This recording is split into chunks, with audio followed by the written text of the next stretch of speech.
We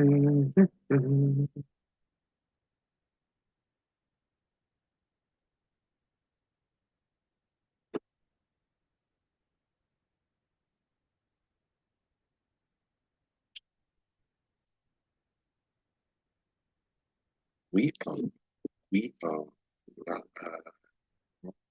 YouTube. We're live on YouTube? Yeah. Yeah. Yeah. Yeah.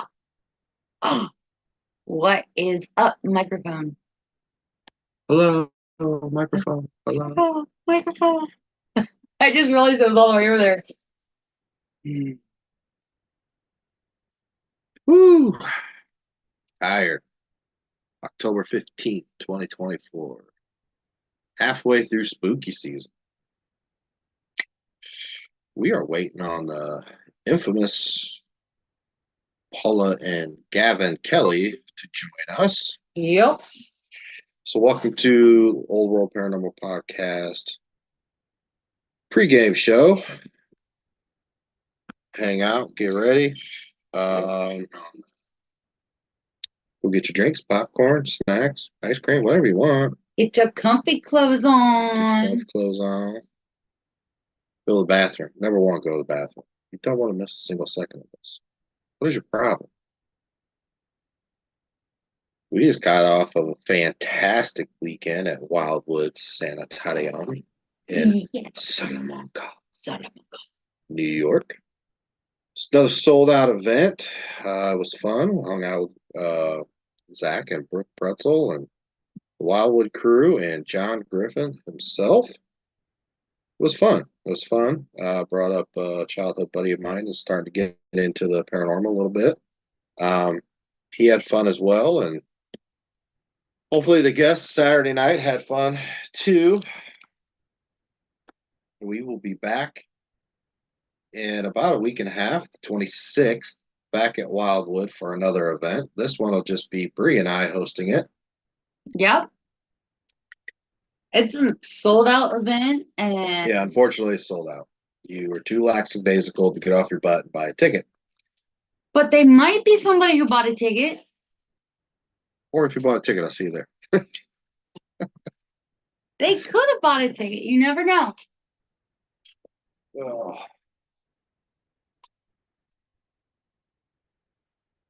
So I don't know. More and more, I'm thinking we've got a long list of people, and 2 months left, 2.5 months left of the year. But I think I don't know. I just think we need to revamp this whole thing coming into 2025, make it all new and fresh, and just I don't know. I just want to do something different. I just want to do something different. Yes. Um, had a good run with the Old World Paranormal Podcast, but I don't know. I just want to go in a different direction, start fresh, start new, do something different. I don't know what it looks like yet. We're still figuring it out. But that's the fun part. That is the fun part. Because it's a new baby, new project. New project, And, with new projects, it's your new baby. So. Now that is a setup. Yo, yo, yo, what's up? Check them out. These are some professionals here. I feel like an idiot now. I gotta go. Oh man. Yeah, we just got done shoveling food. Yeah. Best time of the night. Yeah, a little bit. Let's see. Is your mic on? I didn't think so. There you go. Testing 1, 2, 3. There you go. That'll work. We gotta switch this around, babe. Well, we've been talking about what we want the setup to look like. So, I think that we've got a nice little preview of what our next setup will possibly be. Yeah, I got to change my name, though. I got to figure out how to do that. It's got my real name up there. Yeah, he just has Nick Carboni, and he's just saying Nick and Bree. I got to figure out how I can change it. How do I change it? Somebody told me once. Oh, wait. Hold on. Maybe up here. I think you. The 3 little dots. Yeah. Rename. There we go.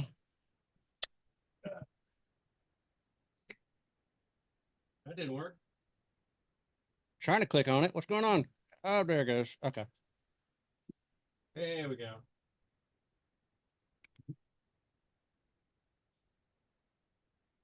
Woohoo! Ta-da! There we go. All right. So give you a little rundown. We do not have any format. We let the conversation flow. You can say whatever you want, however you want to say it. Right now, we are live on YouTube on what we call a little pregame show.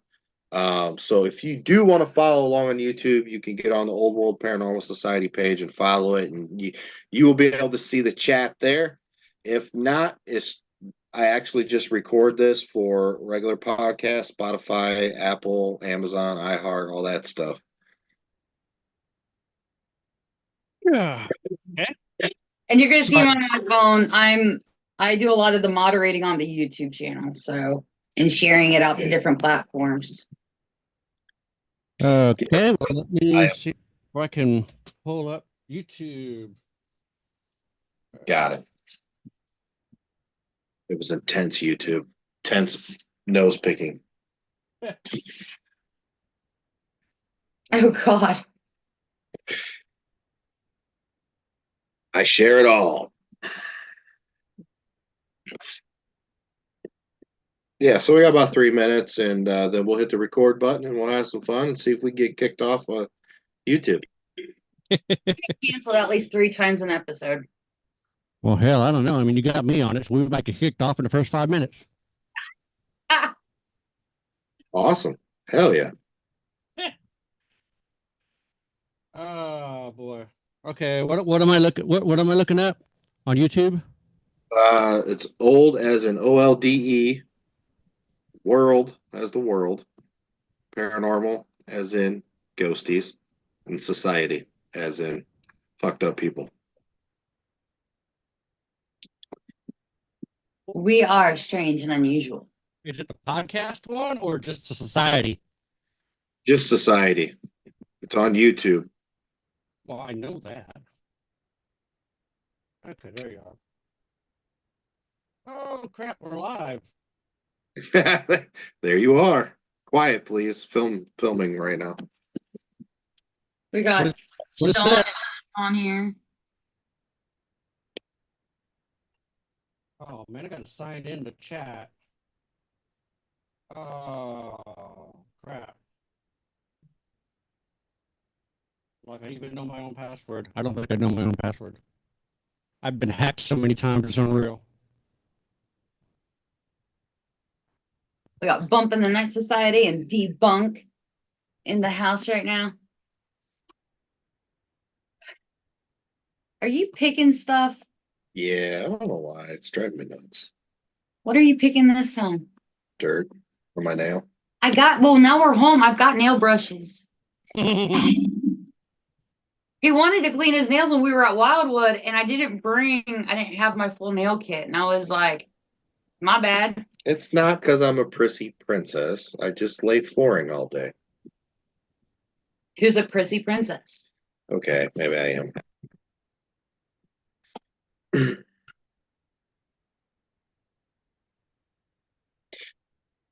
Yeah, so whenever you guys are set up and ready to go, I'll hit the record button and we'll mess it all up. I just jumped up there and said, yo, yo, yo. I'm in the chat now. Yeah. You see me?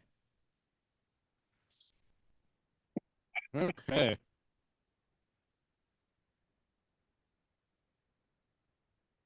Time for that mani-pedi. Oh boy. So I'll do a little intro, then Bree's gonna introduce you guys, and then we'll get rolling. Oh, I gotta pull some stuff up. Oh, you don't know this off the top of your head? Do you know the credentials that this couple has? Actually, I don't. I met them like for 5 minutes at Gettysburg Bash a couple years ago. I know that Gavin, he was on like some Nashville American Idol thing, like season 3. He dropped an album in 2011. Okay. Get that on the podcast. Like, Here we go. and just researching him, I couldn't even get to Paula. Are you done? I'm done. Okay. Hitting a record button. Here we go. What's up, everybody? Welcome back to another wonderful episode of the Old World Paranormal Podcast, episode 131. Moving right along, October 15th, 2024. Guys, already halfway through spooky season. Time to put the Christmas tree up.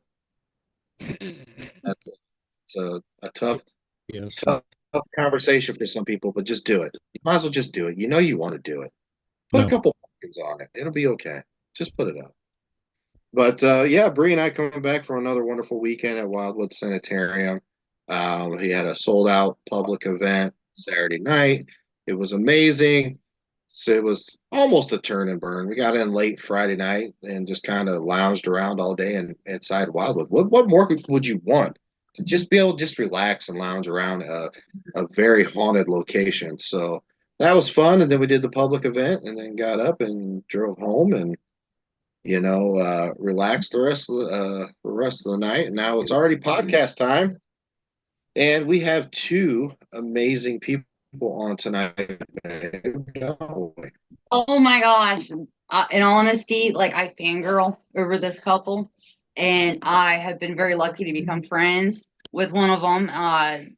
They were huge supporters in my journey when I started, and it's continued since. So they're exciting. I'm excited to have them here. So from my understanding, you literally had to research everything these people have done, and then you lost it, and then you had to pull up their bio. So now you're going to read the bio. No, I needed a refresher because I was having a massive blonde moment on a TV show that Gavin had shared with me once that he was on.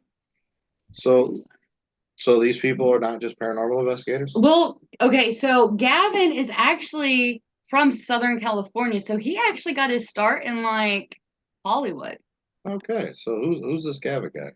Gavin? Yeah. Okay, so Gavin Kelly has been a paranormal investigator along with his wife for like umpteen thousand years, it seems like.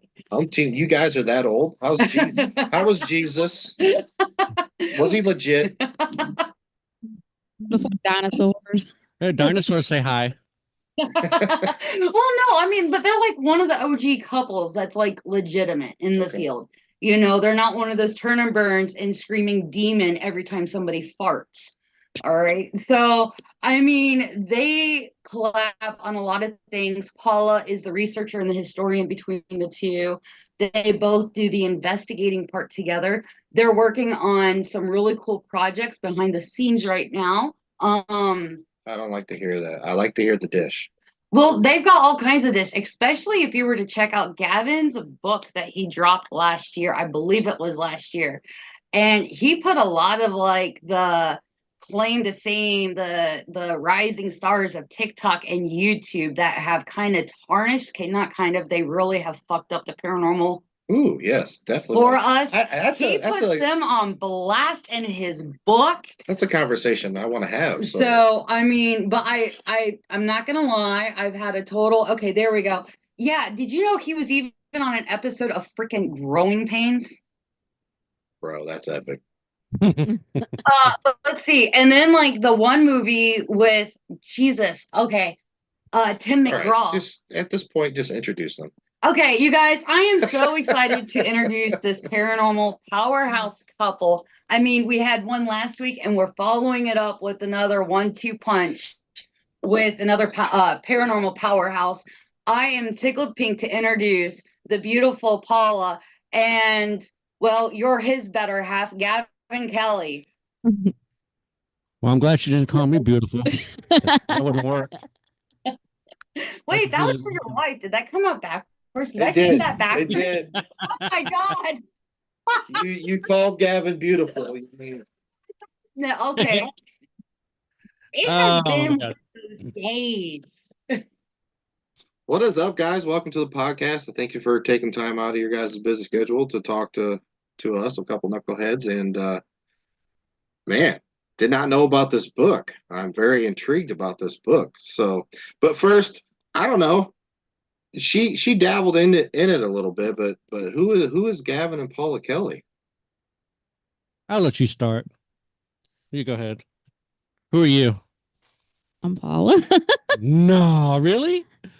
I mean, I can't follow that, but She's the brains of the operation. well, I mean, I do the history. I do the like right now. I'm doing small history research of stuff that's not really known. That is little small stories for future filming. I'm also a writer. I not only write historical nonfiction, as in local tales and stuff about my town. I did write a book about my town.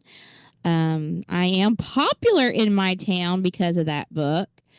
I'm actually an honorary local historian in my Awesome. town because of that book. That's awesome.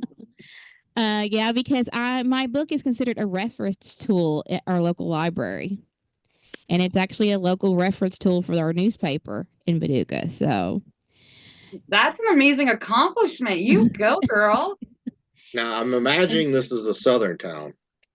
It's southwestern uh, Kentucky. We are like 15, well, actually more like 25 miles where the Ohio and the Mississippi meet.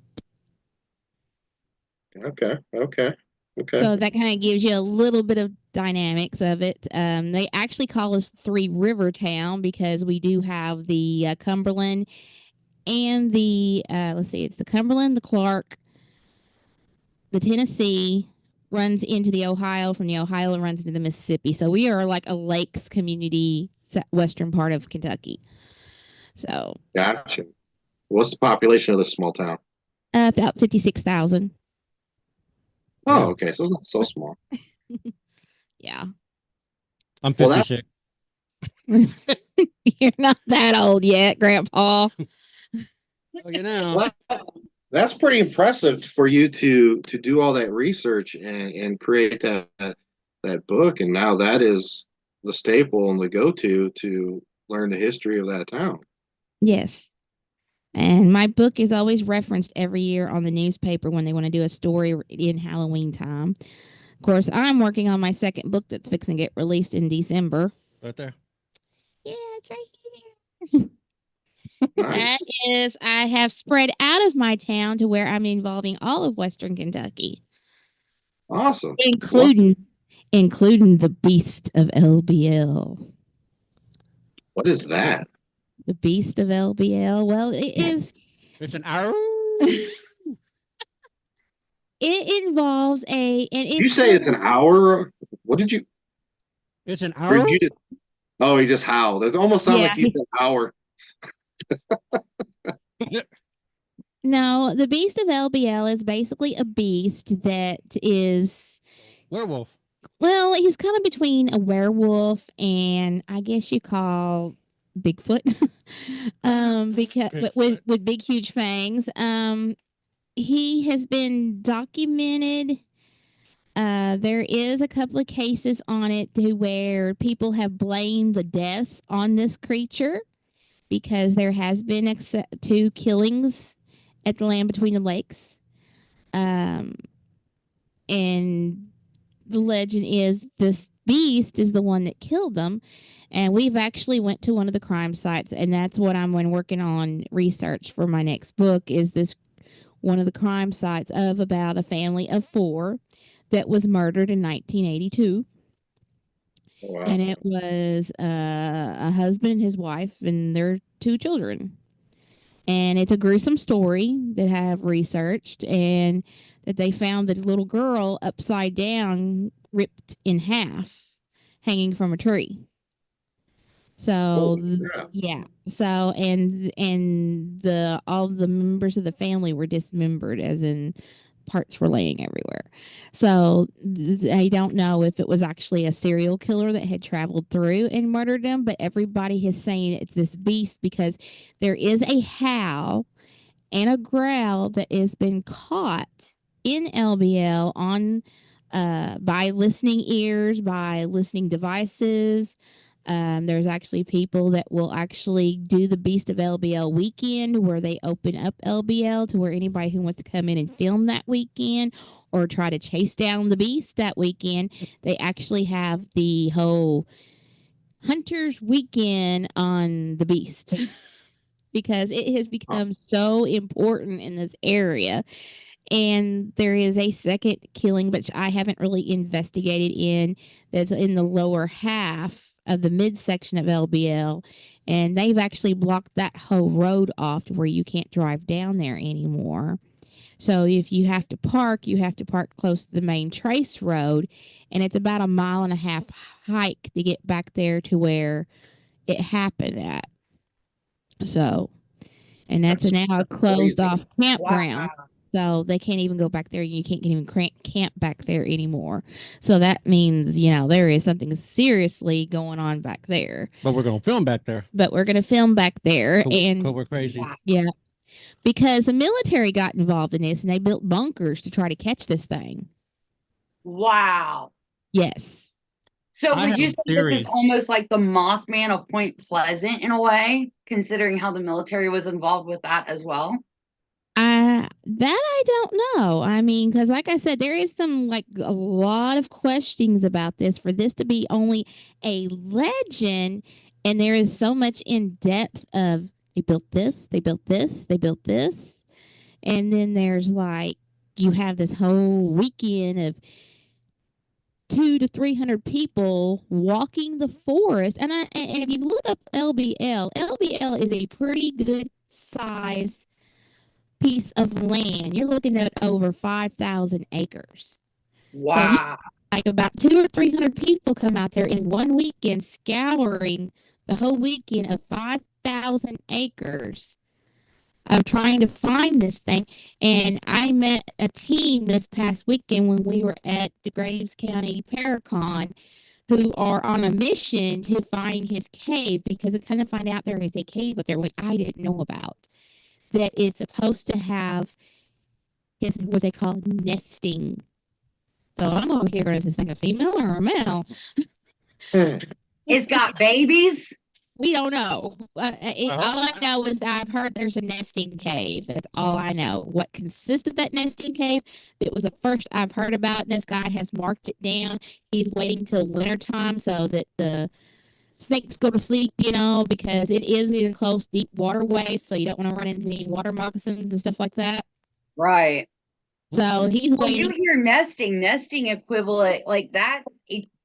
That equates, like, I mean, when a female's pregnant, you know, like, you know, she's getting close to delivery. When she's nesting, you know, nesting is consistently used in different references of pregnancy. So it's like, if this thing's real and it's got a nesting cave, you mean to tell me this thing's got probably babies? Possibly babies? What I was going to say is, and I'll probably get canceled for this, but if it's that ruthless, I would probably say it's on the female scale of things. Hey, women are pretty ruthless. Well, I mean, oh, I think we froze. Did you freeze? I think she killed him. Is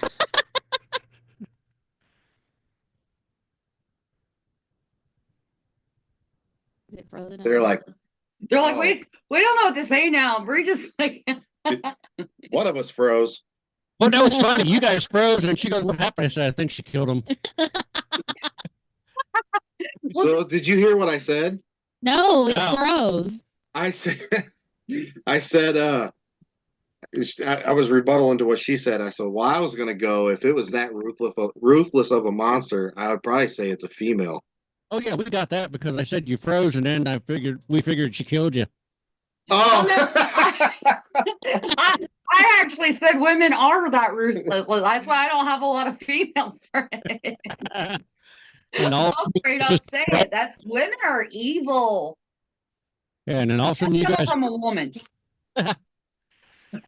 So, but I have a theory about this whole thing with the beast from LBL and the reason why the military is involved. I feel that the beast actually killed someone in important in the military. I think that was possibly this military person's family that's high up in ranks, and he set out to get this beast captured or killed, the ones that killed his family.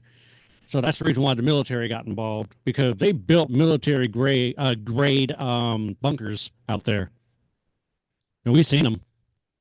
Yeah, I mean, that's a plausible, scenario to happen, Yeah. you know. Or, it could be like a sci-fi movie where the government tried to create something. They created this monster and it got out. Now it's killing people, and they're like, "Oh shit!" I mean, I won't lie though. It reminds me of the whole Mothman scenario, because the government ended up building bunkers and they had all this stuff going on, and like, out of curiosity, have there been like any other sightings of like anything unusual? Because like with Mothman, they were saying that there was a lot of like UFO sightings, and then there was Mothman. Well, we did an investigation at a place called St. Stephen's Church, and stupid me decides to put base camp outside of the church. So I'm at least, 500 feet away from the church in pitch darkness with a DVR system. We ran all the cameras, and also we heard a behind the church. This is in LBL, by the way, Yeah. where the same spiting of the beast is. Yeah, and I'm outside in, clearing in pitch darkness with the DVR system, watching the cameras, and I heard this what's going on behind the building. Yeah, stupid me. And Hey, you it's lived all- to tell about it. It's all for science, right? Yeah, all for science. Yep, that's it. All for The science. things Now we we- do for science. Now we have ran into the dog man. Yeah, we actually have a picture of a dog man. No shit. Yeah. Wow. No, we were at the Broadbent Seed Mill, and we were doing an event. We normally do like events year round, and usually we do like one event. Like the first event was Waverly Hills, second event was Ashmore Estates, a third event was the hospital on College Hill.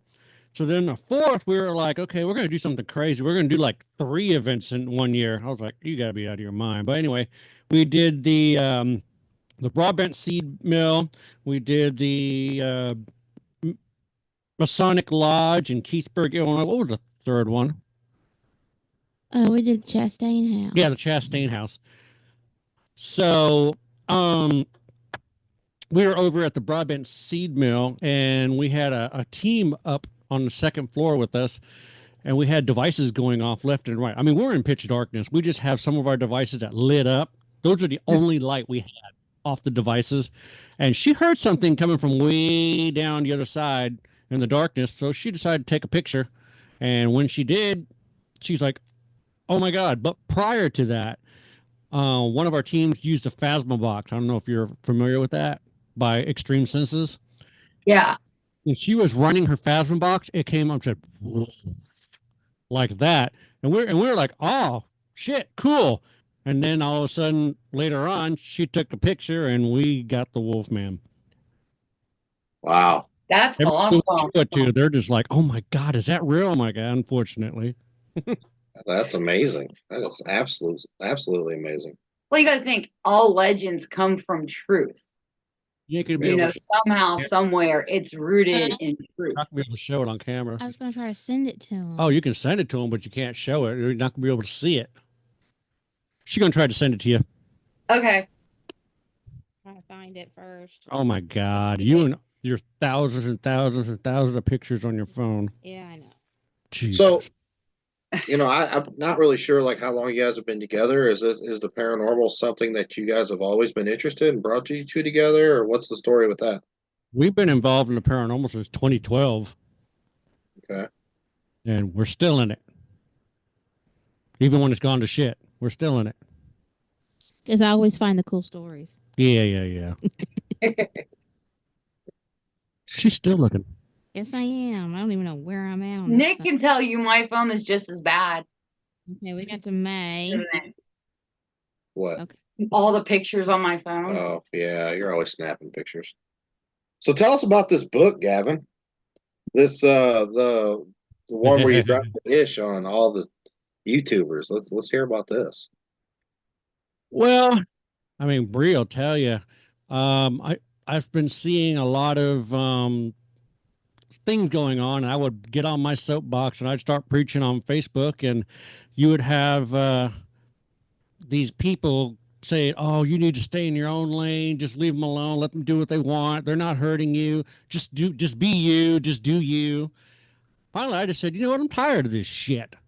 I go, "If you don't want me to post it, I'm going to write about it and I'm going to sell it and I'm going to shove it in your face." And that's basically what I've done.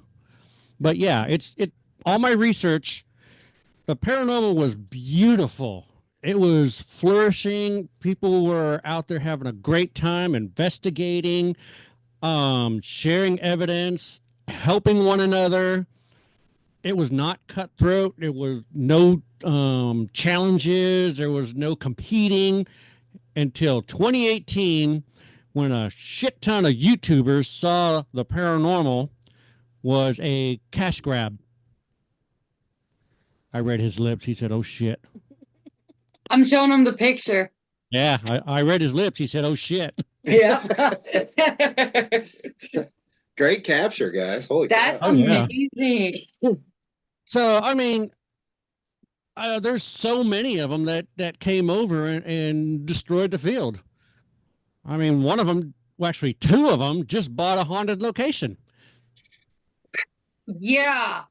And did you see how high the price was? And then they turned around and with all the bitching, they dropped it by $400. But even still, the $400 drop, it's still too expensive.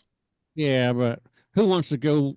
And the reason why they did that is because they have Josh the Explorer involved. They got Spooky Boo involved, and you got these other lowlifes. I don't know who the hell they are, but basically, if you go ahead and rent the place, you're going to probably investigate it with one of them, if not Sam and Kobe. That's the reason why the price is jacked up that way, because they feel they are so popular now that people will go ahead and just bow down and kiss their ass, so to speak, and pay the money. Now, see, what's funny is that a lot of people don't know where Sam and Colby originated from. Now, I do. with my two boys that are 20 and a half and just turned 19 the end of August, they kind of raised me up with Sam and Colby. Sam and Colby started on Vines, and they were in the trap house with Corey B and Elton Casty, who do their own spooky stuff on YouTube, who Matt Rife has been doing the spooky stuff with them with all, I think it's called Overnights. Overnight, yeah. Mm-hmm. Yep. And so they started off doing Vines and being male whores is basically how they started people. Yeah, and then they started doing paranormal investigations because Elton was like the cult leader of the trap house and he wanted to find out more information.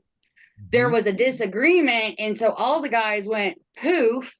But Sam and Colby were like butt BFF, so they've stayed together. And Corey has gone to the Elton side and does the overnights now. And now Matt Rife is involved with all of that. A lot of people don't know that that's the backstory. So, and if you actually go back and watch the YouTube channels, you'll see them opening with Elton a debit box at Pennhurst. Yeah, which is bullshit. Practicing witchcraft at different haunted locations, conjuring who knows what, because they weren't doing it correctly. Yeah. You know, because if you got to pay attention to what you're messing with all this stuff. And, you know, like they've been caught. Go and watch the YouTube. You'll see where they've faked their evidence on numerous occasions. Do you really go and support people that are faking what we are spending our hard-earned money trying to prove? Here's a couple or help people with. Here's a couple things. Have I heard of Sam and Colby? Yeah. You want to know why? Because when I ran the Bell Mansion, when we had all the little kids in, they would always ask, "You guys gonna have Sam and Colby in?" And at first, I'm like, "Who the fuck is Sam and Colby?" Right. Okay. That's how I found out who they were. I watched 10 minutes of one of their episodes, shut it off, and never watched anything again. I do not know a lot of these YouTubers because I don't pay attention to them because it is all for entertainment. Oh, yeah. Yeah. It's a catch-22, but so was the TV shows as a catch-22, you know. The early shows, you know, showed real life ghost hunting. Sometimes you caught things, sometimes you didn't, this or that. It evolved into something else, and then it evolved into entertainment. Again, it's a catch-22. Just like the location owners, you know, it's like I really don't want that reputation of a demon house, but I bought this property to be income, and these people are going to come in and you know, have millions of followers. So I mean, that's instantly millions of people that know that this location exists. Yep. YouTubers, TV shows, you know, it's like real people, real time. Investigators are like, fuck you, get off our planet, go somewhere else because you fucking suck balls. But then again, it's like, all right, it's expanding and more people are talking about the paranormal. Right.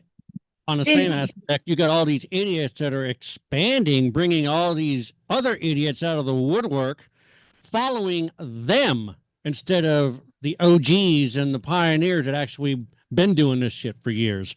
They're following those dumbasses. Well, it's because it's uses a Tesla to investigate. Oh, use a Cybertruck to investigate. Get it right. Oh, both. I've seen both. now, you know, yes. Okay, so I had a certain guy on the podcast about a year and a half ago, and I was talking about his Instagram followers at the time. He had like 60,000 followers or whatever. Mm-hmm. And I asked him, I said, do you know the demographic? He's like, what do you mean? I said, out of the 60,000, you know, that are following you, what's the percentage are women? He was a good looking fella. I said, I guarantee you that 85% of the people that follow you are women. So he starts looking it up and he's like, holy shit. He's like, it's 79 point whatever percent are women. Okay. And then I said, out of those women, I said, what's the demographic or percentage between the ages of 13 to 22? Do you know what the percentage was? Very high. 80%. Damn. So that kind of gives you a reference point to, you know, I'm trust me, Gavin and Paula, I'm on the same wavelength with you. I'm like, it drives me fucking insane.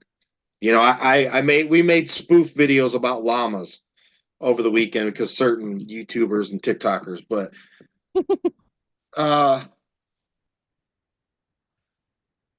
there's not really much you can do with the younger generation. You're not going to change their mind. No. You know, unfortunately. Oh no. So Sean with Bump in the Night Society, he just commented saying that he saw the movie and they actually do a blood ritual in it. And he brings up a good point. He says, which it will just encourage teenagers to try doing rituals of their own, which obviously isn't a good idea. And it's not, especially if they don't know what they're doing.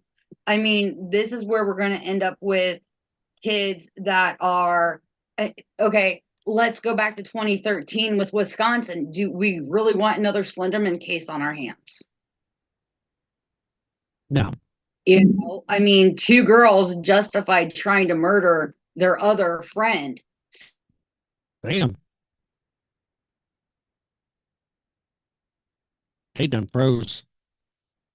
Again.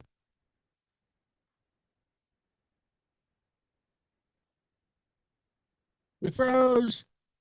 Seeing the paranormal and bringing us out of the trailer park into the white picket fence home with 2.5 kids and a dog running around. Yeah, but it's also We froze, didn't we? You did. Okay, the cat bumped our jetpack. So sorry. The cat jetpack? What? Yeah, well, our internet card on our laptop went out, so we got to hook it up to the jetpack right now so we can get it fixed. Good name for it. But like what worries me is that they can just as quickly put us back there because with people, you know, 90% of us are involved in the paranormal because we want to help. We want to help people. I'll agree with 90%. Okay. Do you agree with 90%? All right, maybe not 90%, but a large portion of us are in the paranormal, and that there's a large portion of us that are in it for the right reasons. We want to learn. We want to further expand. We want answers to the questions. Wow, that sounded like somebody didn't want to sound like. You know, but we want to help people too. And what is this going to do for the families that are looking for help, that might genuinely need help, that are having shit go crazy in their home? You know, this could possibly scare people away again to not reaching out for help, to not wanting, you know, because they don't know if they're going to end up with a shit show in their own home, or it being made worse, something else being conjured. You know, see the ridiculousness that's now being portrayed on social media with the paranormal.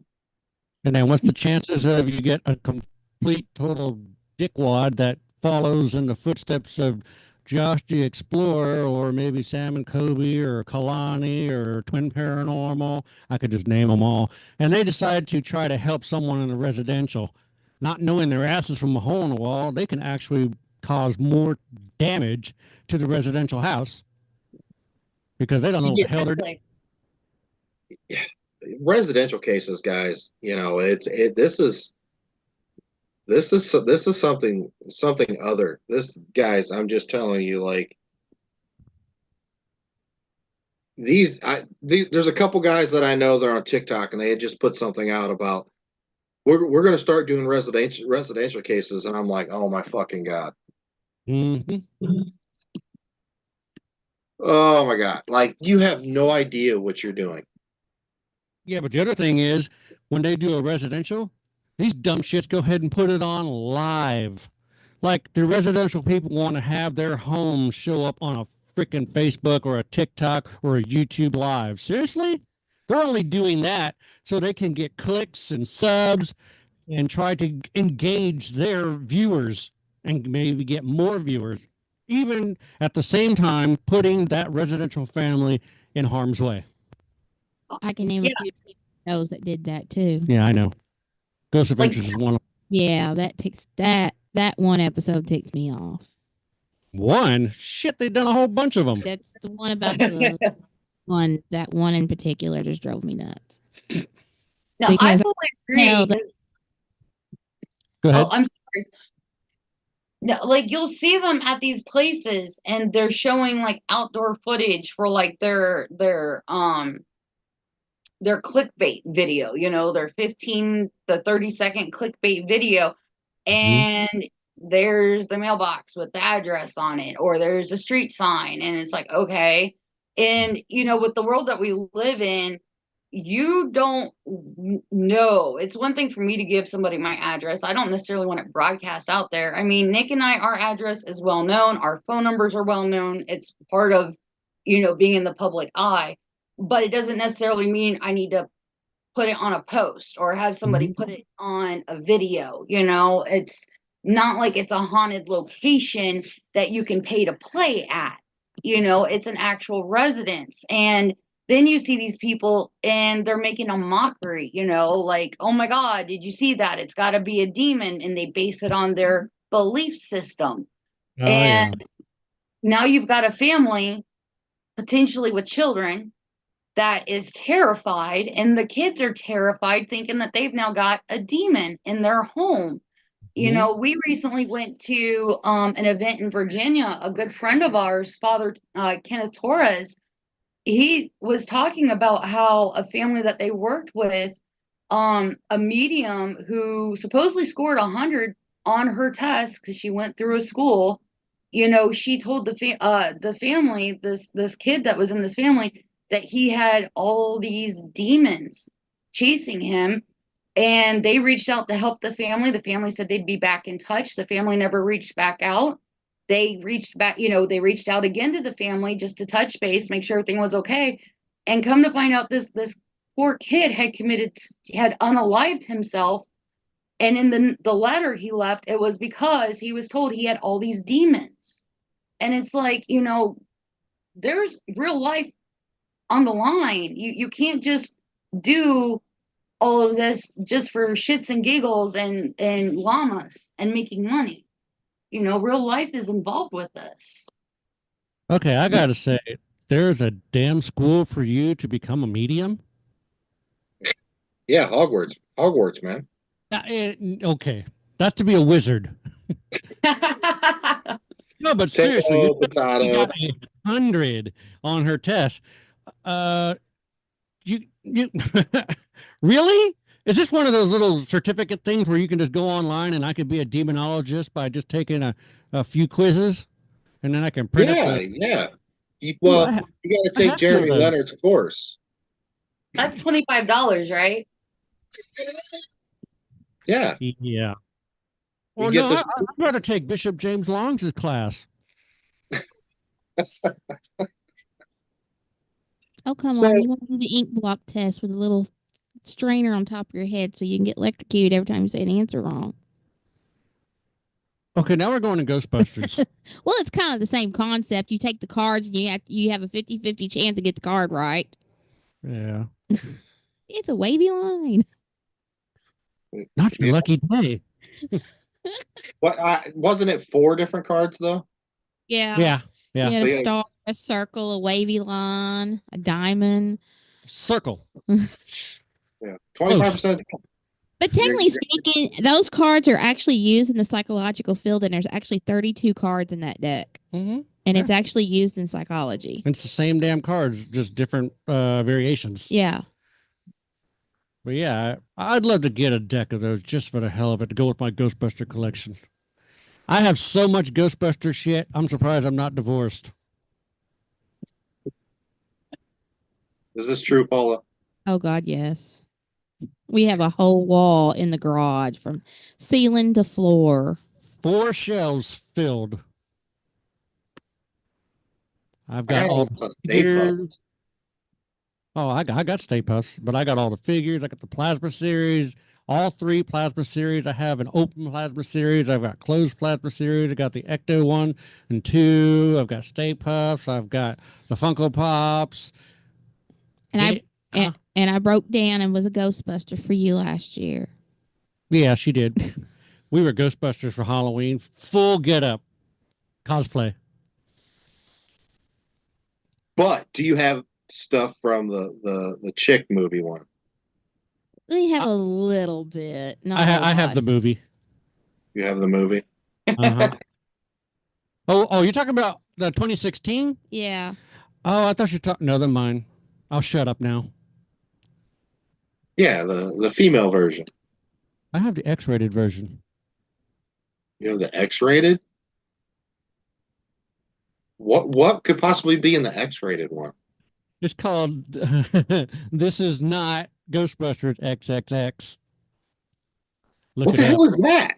Look it up. You got porn? Is this porn? Yes.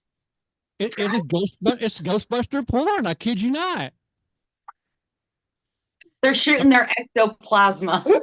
A friend of mine. We've been canceled. A friend of mine sent me that, and I'm like, "What the hell is it?" He goes, "Just watch it." And I'm like, "What is? Oh my god!" And then of course I have to come home I and go, work. "Honey, come here, look at this." And she was just like, gives you a whole new meaning to the ectobox. Oh my gosh! a whole new meaning to the wand. Oh God! She's looking it up. Look at her. Are you looking it up? No, I'm responding to I'm responding to YouTube.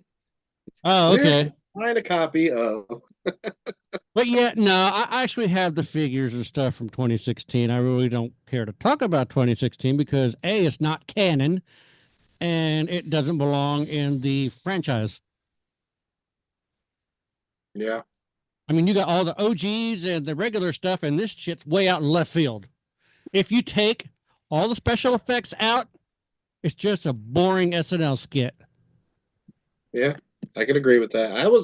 I mean, it was entertaining. I wasn't a big fan of it. I'm like, I didn't feel like it belonged. No. But I don't know. It is what it is. They made it, so.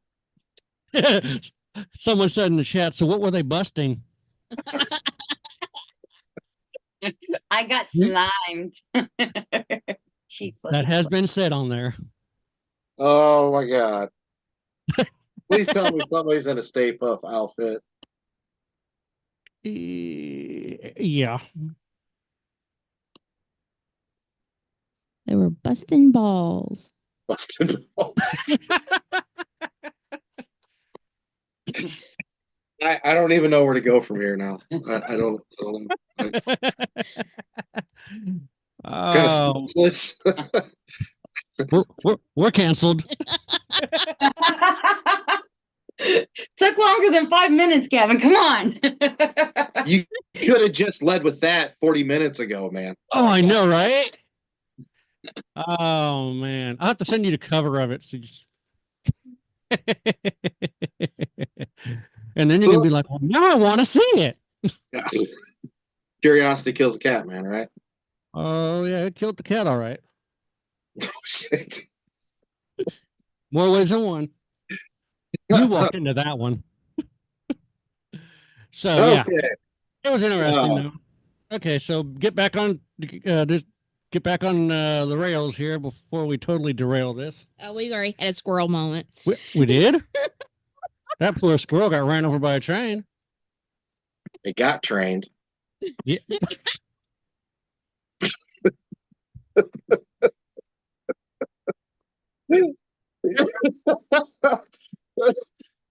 I've never seen Bree so speechless. My aunt is watching, and so is my mom. And yeah. Okay. All right. Serious. People. Yeah, mom's watching. Oh. Let's talk about let's talk about some of these filming projects you've done. He's like, no. Oh my God. Paranormal or non-paranormal? Oh God, what do you have to go there for? We just left one hell of a topic, and now you're gonna say paranormal or non-paranormal? Really? Well, he asked about filming projects. I says paranormal or non-paranormal. Okay. Because we kind of have a little both going. OnlyFans page. Look at Bree. Look at. She's dying over there. Well, we recently just Are you all right? She's having trouble breathing.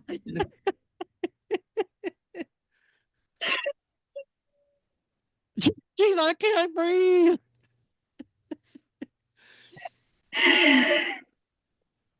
I'm not gonna snort. I won't snort. Let's stick with the paranormal. What the paranormal filming project? Woo! Has she ever laughed?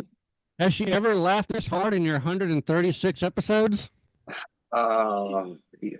Hey, we talked about my boobs when I was on. Yeah, we did. Wow. Okay. Okay. So, right. Let's see. We just got done releasing the pilot for Unnatural Crossroads, and that's got picked up. So we are now next year going to be filming 22 episodes of 45 minutes worth of a new show called Unnatural. And what's cool about it is, back in the days, Kripke came out and he wrote the thing called Unnatural, and the network said, "No, we don't like that name," so they changed it to Supernatural. So we took Unnatural. We've got a whole different plot, different everything, and yeah, it's been picked up. I mean, it's so good, the pilot, that I was actually allowed to use music from Warner Music from Supernatural for the episode. Really? Yeah. Yeah, you have to check it out. It's really good. Now, is this on the? I could see the poster there with Paraflix. Is this going to be on Paraflix? No. No. It's going someplace else. Starts with an H.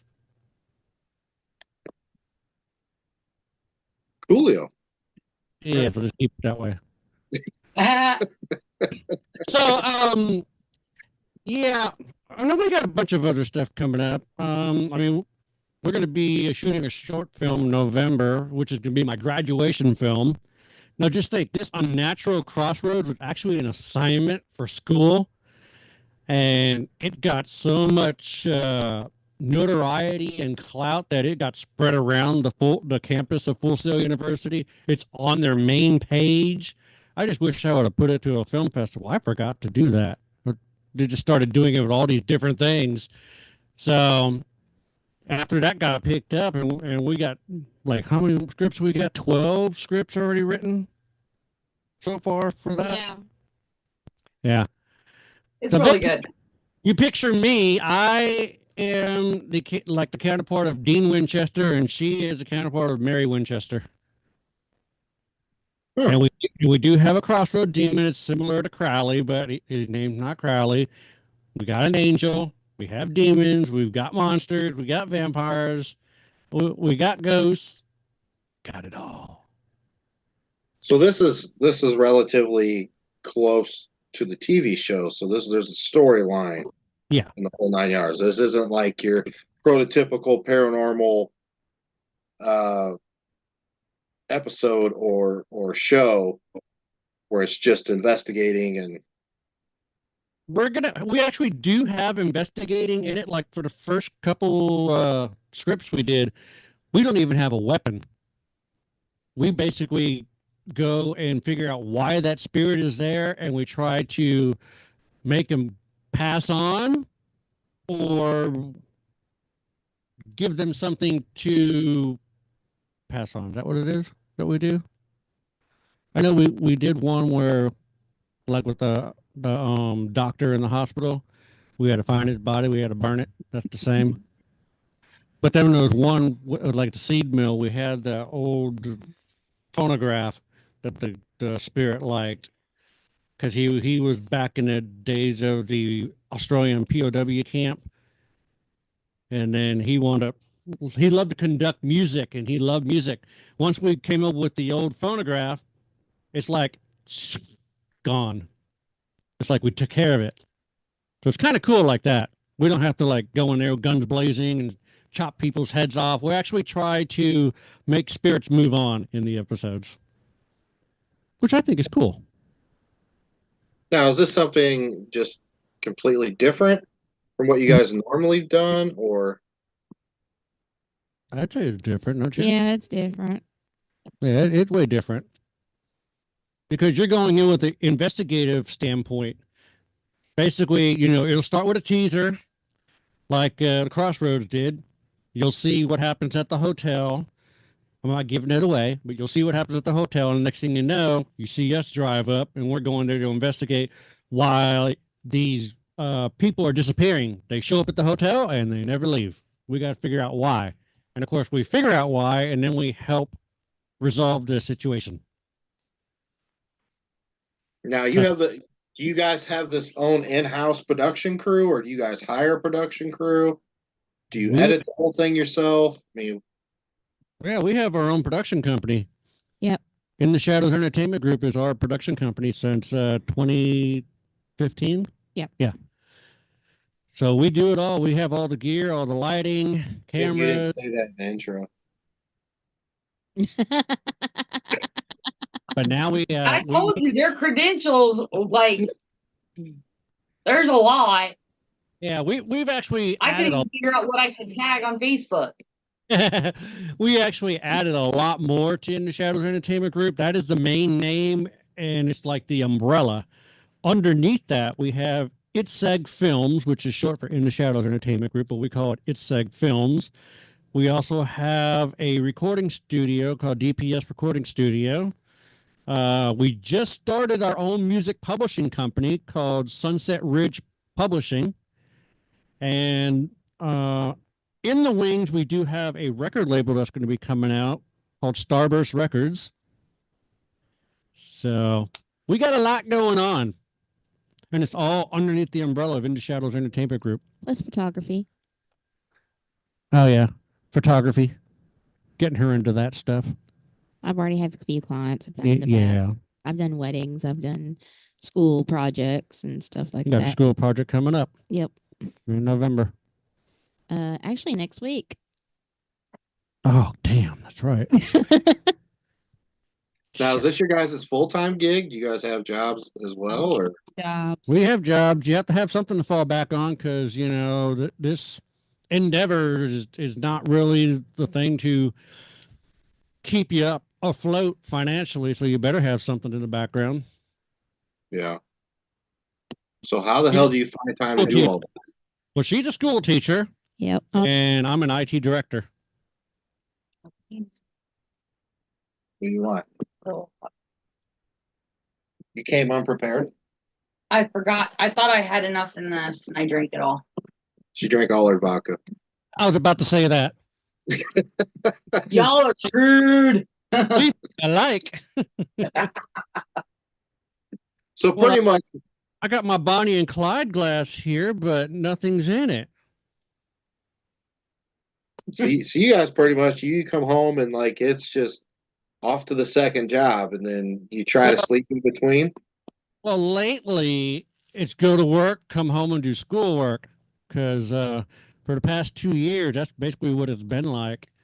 And right now we're down to the nitty gritty because I'm graduating November 26th with a bachelor's in digital cinematography from Full Sail University. So I'll be walking the plank November 26th in Florida. Well, congratulations. Congratulations. Thank you. But yeah, every day it's like I come home, it's to the grind of homework. I mean, just past, what, 4 months maybe? They slammed us with so much stuff because we're getting down to the nitty gritty. I mean, I have 2 classes every week for a month, Mhm. and they don't coincide together. They're completely different. So yeah, I've been doing that. Like right now, I have 2 classes. I have web design and popular culture. Interesting. Yeah. So next month, let's see, in 2 weeks, I start Project and Portfolio 7, which we're actually going to start filming my final short film called Whispers Beyond the Grave, and I actually have a full crew for that. That's awesome. Wow. Yep. You saw the casting call I put out on my Facebook page. Mm-hmm. Yep, that's it. We actually got a bunch of people casted for it. That's cool, man. Now, I mean, obviously, you said so. The last 2 years, you're going back to go to school for this. Now, is Mhm. this something to just better your passion? Well, when I first started in the Shadows Entertainment Group, I self-taught myself everything. And the thing is, we started shooting, Paranormal Journey into the Unknown. And, well, the first show we did was the Phantasmic Ghost Hunters, which aired on GTN. And then we went to Amazon as a new original series. And then we went to Truth and Legends in your hometown. Well, I put together that first episode and I gave it to a friend of mine. And he's like, well, I'll go ahead and check this out and I'll give you some pointers because, he's already in the industry, so he knows what to look out for. Well, he didn't tell me he was going to give it to his buddy who works for Paramount Pictures. Mhm. That guy ripped me in 2 assholes. I mean, Really? he reamed me good. He showed me all the stuff that I did. I'm just like, good Lord. I basically self-taught myself and gave myself a shit ton of bad habits. So I was just like, you know what? I don't want to do bad habits. I want to have a successful production company. So I've got to figure out what I'm going to do. Talked to her, and I decided to get enrolled into Full Sail, where I can actually learn from people in the industry. Because most of my instructors work for Disney, they work for Netflix, work for Hulu, they work for Discovery. I mean, some of them are actually involved in movies in Hollywood, and so I'm actually learning from the bigwigs. And I'm learning the right way, and I'm getting rid of all of my bad habits. I think I got rid of all of them but one. All but one? Well, the one that's difficult to do is when you're filming, you must use a slate. So you're able to slate the shot from your shot list. Well, see, I never use a shot list ever. So I would use the slate, but it kind of defeat the purpose because we had nothing to go back on. So with the shot list, it coincides with the slate. So if it's like, scene one, alpha, take two or whatever, that's the second take of that scene. And that way you can find it when you start going through and editing. I never did any of that stuff. I mean, I'm doing it now because I have no choice. I get graded for it. Are you falling asleep over there? No. You sure? Mm-hmm. You talk.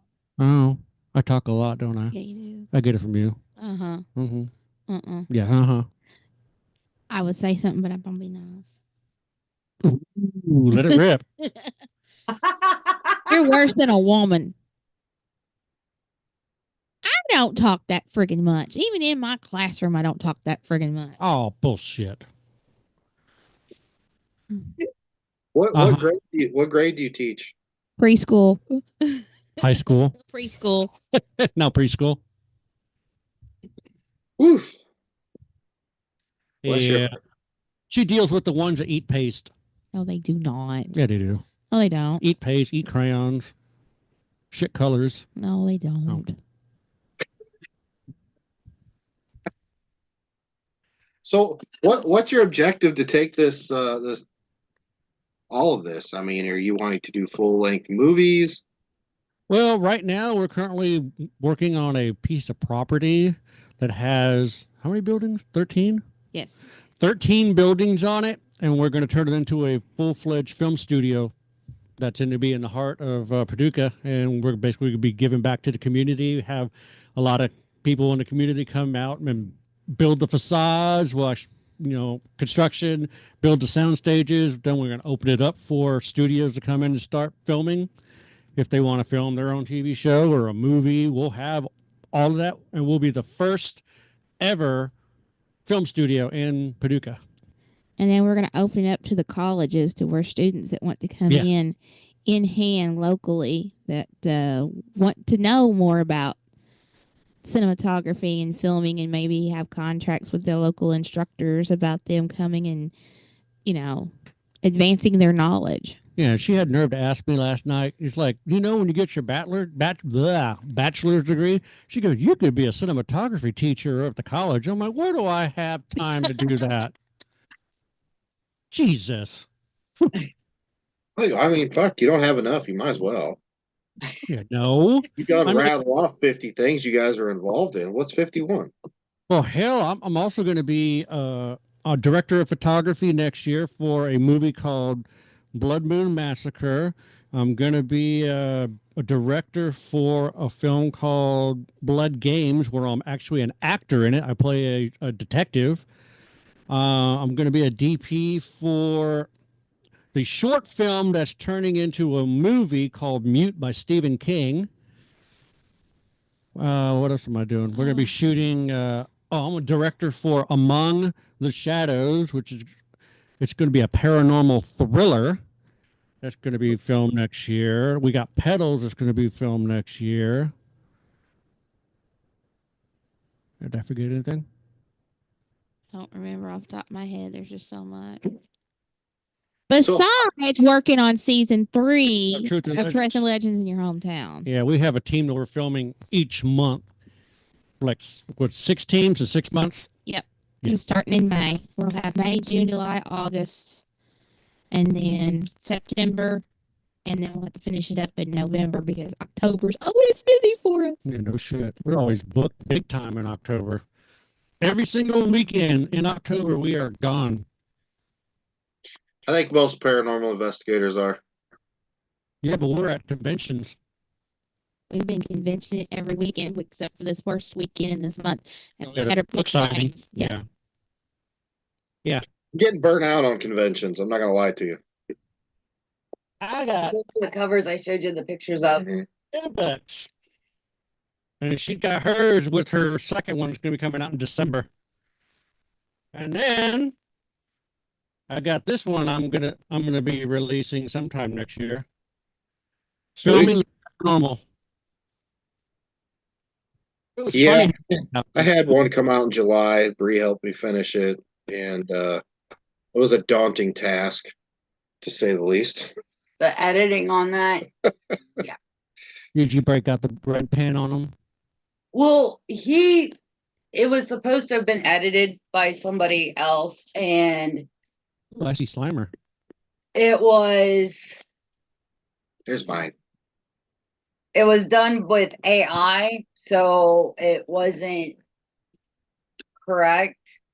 It like there were parts in it where it's like the sentences would be like I period went period to period the period, like, so it's like going in and redoing the whole sentence, and then there was like 6 chapters that were missing because he had it recorded. So Yeah. I had to go in and do a lot of rewriting and then make it so like when you read it you could feel like you're a part of it, like add the fluffy descriptive words and make it relatable but still keep it in Nick. Sounds about right. So I would imagine that, you know, these TikTok YouTubers throwing these videos up would drive you insane. Oh, yeah. Quality of the product that they're putting out there. You mean they're bullshit products? I mean, I struggle to put together a 15-second TikTok video. Yeah, I mean, here's a perfect example. I watched this person's video. He was at a place called something Village in Indiana. I don't know the name of it. It's just this big, huge village, I know what right? you're talking about. Oh And yeah. he's walking with his SB7, and all of a sudden it said demon, and he goes, oh! And next thing you know, his title for his thumbnail, the demon blah blah blah village.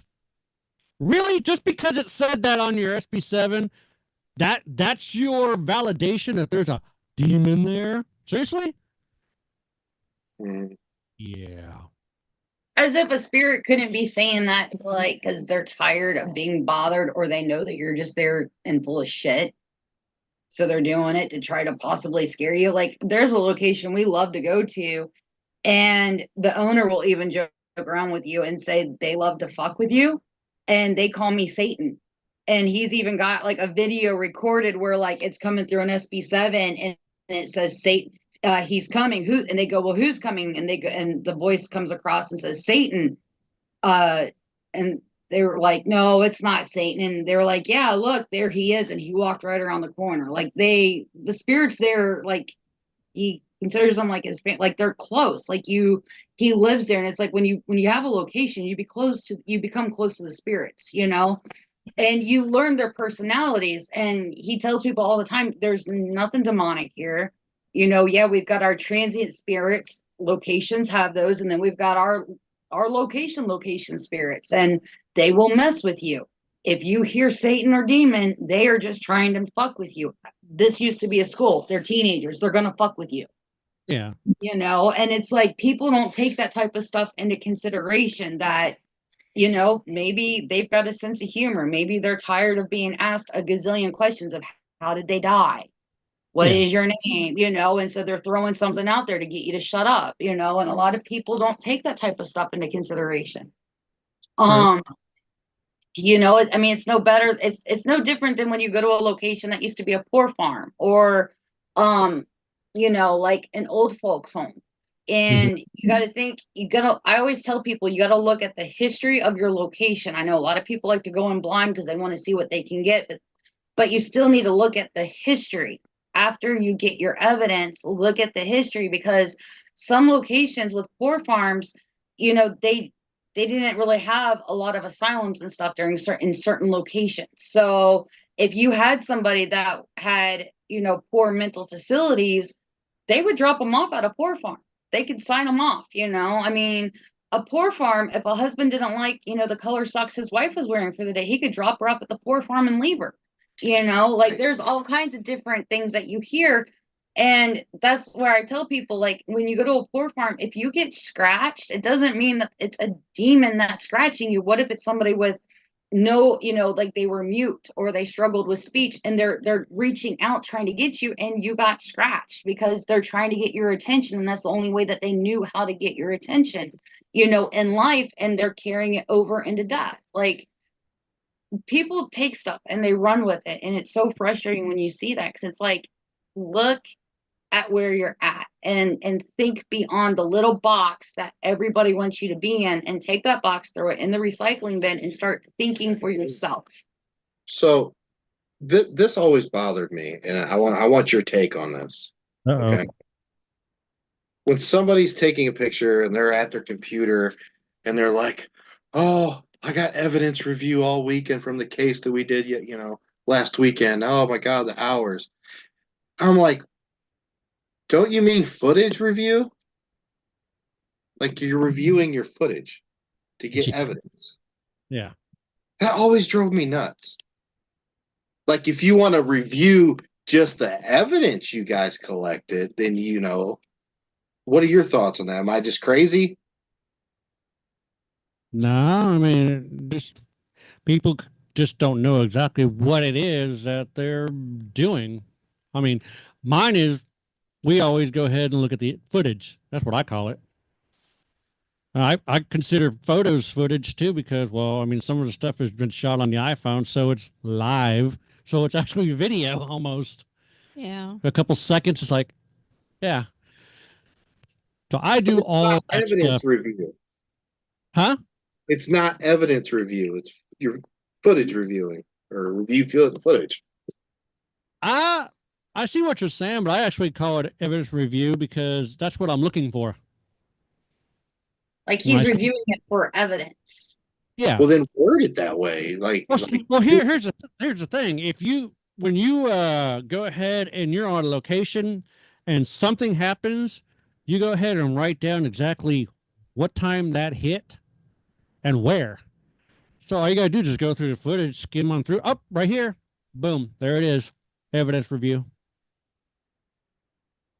Yeah, but I look at it like, okay, so if you mark all those times down, okay, you think you have evidence there. Yeah. But you're still going to go through all the rest of the footage because you might get that EVP. You might have got that shadow that you had no idea about. So you're still reviewing that footage. Yeah, but that's a pain in the butt. I hate sitting there listening to hours and hours and hours and hours of audio. I'll give it to her. Let her walk around with her headphones. Yeah, he does. Nothing like oh, and then if I hear something, and then I write it down, I have to keep a notebook with me. Oh, wait a minute. And then I'll be like, back it up a second. I was like, okay. Then I come back and hear, okay, here's where this at. And then we try to match it with the video. In the video. Okay, here's this. Where's this at? But yeah, I see what he's talking about. It's not really quote unquote evidence review unless you have a whole bunch of shit together, which is your evidence. Then it's evidence review, but basically you're just going over your footage. Like somebody I know when we were filming with them. Oh, that jackass. You did say that out loud. Oh, my bad. The complete dipshit we fired twice from our show. Oh, well, that's what I was not talking about, but okay. Which one are you talking about? She totally forgot about that one. Something that was supposed to be in a 3-hour film ended up being an all-day film.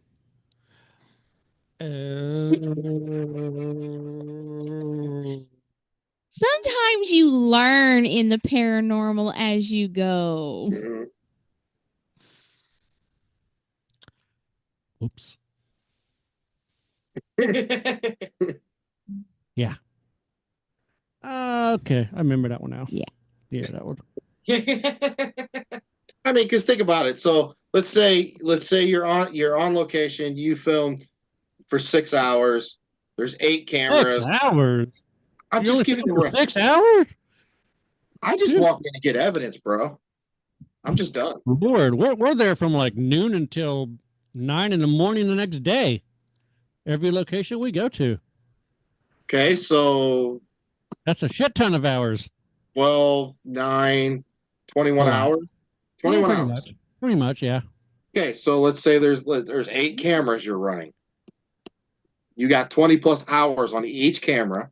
Mm-hmm. You have all the audio footage, all the still shots, all your B-roll stuff. I mean, you have everything. Even some of the B-roll stuff that you're shooting, you might catch something in that. So what I'm getting at is during those 21 hours, you only might have written down 10 things that you think are evidence, but you still have all that footage. Well, I kind of did this smart since I'm in school, since I'm a production company. We have students that have to go ahead and work for a production company to get production hours. They do it for me. I was gonna say he makes the Do students you do think it. those students are capable of catching an actual EVP? Oh yeah, yeah. These guys are pretty good. Are they? Oh yeah, yeah. I work with them, but yeah, they go ahead and do the work so they can get production hours, and I sign off on it. So if they miss something, they don't get Season that. one, yeah, season one of Truth or Legends. I did the first episode. My students went ahead and did the rest, and we're working on season two right now. We're halfway done with season two edited so far. How long does it take to edit one episode? When I first started it, it took me a year because I would set it up the way I want it, and then I'd watch it, and I'm like, oh, this sucks. And I'd give it to a couple of my friends, and they're like, nah, I wouldn't do it that way. So I would change it and then learn different things. But after I started working with my students, man, we were editing episodes in like 3 weeks Mm-hmm. and rolling them out. Paula, does he drive you nuts with this stuff? Oh, yeah. But I leave him alone in his own little corner. I give him some food every once in a while. He's fine. He gets 3 meals a day and bathed, and he's fine. Don't worry about Stanley. You just shut the fuck up, all right? Oh my God. So how much okay, I mean, obviously all this costs money to film and this or stuff. So how do you guys go about raising the funds to do this? Are you doing it all out of pocket and hoping to get in the return? Are you getting investors? All out of pocket. We spent a Yeah. lot for season 1 and 2. Plus, we also spent for Paranormal Journey into the Unknown. And see, the thing is, we've got 4 episodes that are out on Amazon. There would have been a hell of a lot more, but we lost a lot due to having the servers back in the days of Katrina. It blew that entire building away. So all that stuff is gone. Oh shit. Yeah. I mean, I still have copies of it. I mean, I still have stuff that we did from the Phantasmic Ghost Hunters on high 8 cassette, but that's just old. I mean, Yeah. we might go through it again and maybe bump it up and scale it up to 4K. I don't know. Probably not. But then, I mean, Paranormal Journey, we were up to like, what, season 4 with all the stuff we had? Yeah, we've got a lot of stuff that still hasn't gotten processed yet, but yeah. Yeah, I mean, all that stuff was actually ready almost to go. All we had to do is just go ahead and give it on out.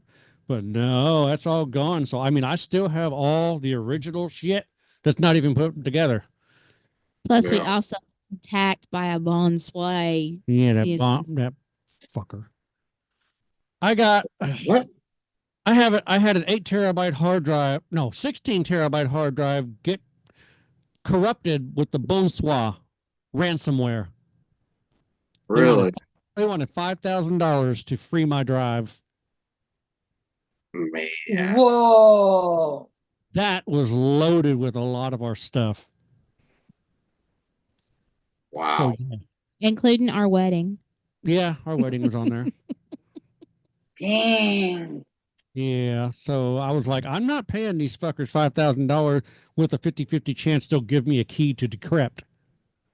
Right. So Man, that's a tough one, yeah. I just wiped. I started going through the drive and looking through all of my stuff because we have an in-house cloud server. So I was checking most of the stuff on there. Plus also, I mean, we have hard drives out the ass. I mean, we've got 16 terabyte QNAS drives and things like that. So we got all our stuff mostly backed up, but there was a lot that I lost that I can't find anywhere on any of my drives. Wow, that's Man. horrible. It's horrible. Yeah. So now we have the stuff on the cloud server. We have the stuff that actually goes off site now through Acronis. And then I also have stuff on Lacy drives. So 3 different backups to keep my shit safe. Wow, you don't really think about that stuff, but holy crap, man. Yeah, you got to think about it. So how does somebody like they put something together, they get the production crew, they get this product done. How does somebody sell it to like Amazon or any other streaming platform? Not talking like Paraflix or Scare Network or something like that. That's a little, to me those are different. I don't know. Maybe they're not. Well, when we first put it out, we didn't know our asses from a hole in the wall. And she had a house fire at her house. We investigated her house, and I just put the video out on YouTube. And this is back then when, there really wasn't that many out there. And we investigated her house. We got 2 EVPs. We didn't know what the hell they were at the time, but one was an A, one was a C. We got evidence of a little boy that showed up on our view screen on the high 8 handycam. And basically, I put the video out. I wanted to see what people would say, see if they were going to say, "Oh man, that's so cool," or "Hey, you're full of shit." Now, believe it or not, I got contacted by a producer. No, was it a producer yeah, producer for an independent network in South Haven, Mississippi. And he goes, "How long have you guys been doing this?" And I'm like, "That's our first video."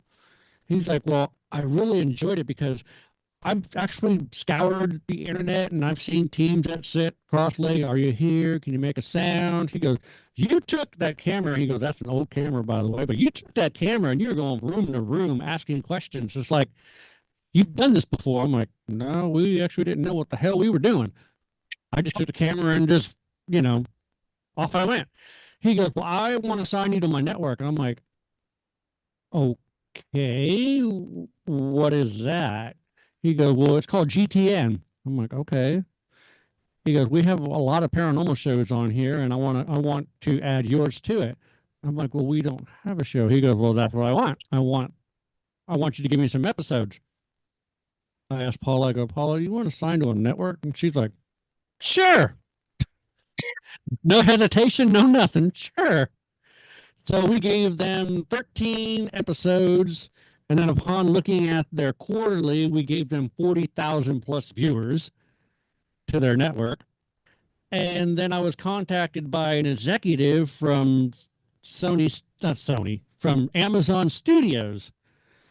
And he saw that we gave them 40,000 plus viewers. So he's like, "We want to bring you on to Amazon Studios and give you an original series." I'm like, "Okay." So we wound up doing some cast changes. I got rid of my ex. She got rid of her ex. It was just me and her and 2 camera guys. And then we changed the name to Paranormal Journey to the Unknown. And we shot that and put it up on Amazon. Had 4 episodes that showed up in 2017 as a new original series. I really didn't do anything. They just came to me. Really? That's Yeah. awesome. And That's I mean, awesome. the Phantasmic Ghost Hunters, when we started shooting those episodes, we were actually buying gear and learning how to use it. At the same time, while we were learning, our viewers were learning with us too. They grew with us as we grew, which is really cool. And then Right. once we done, then they followed us to Paranormal Journey, and we kind of, advanced after that and started getting into more high-end tools and things. I mean, you name it, we got it. And we just started doing that, filmed, so many episodes of Paranormal Journey. We've been all over the United States, from, St. Albans Sanatorium, which was the first episode, clear out to the West Coast to Queen Mary, down to Texas to the USS Lexington. Is that it? USS Lexington? Yeah, we've been to Corpus Christi. Yeah, Corpus Christi, Texas. Been on that ship. Oh yeah, that's it. That was a crazy night. We were there with Brad Kling filming with them, and her ex-husband had to be a total dick and an ass.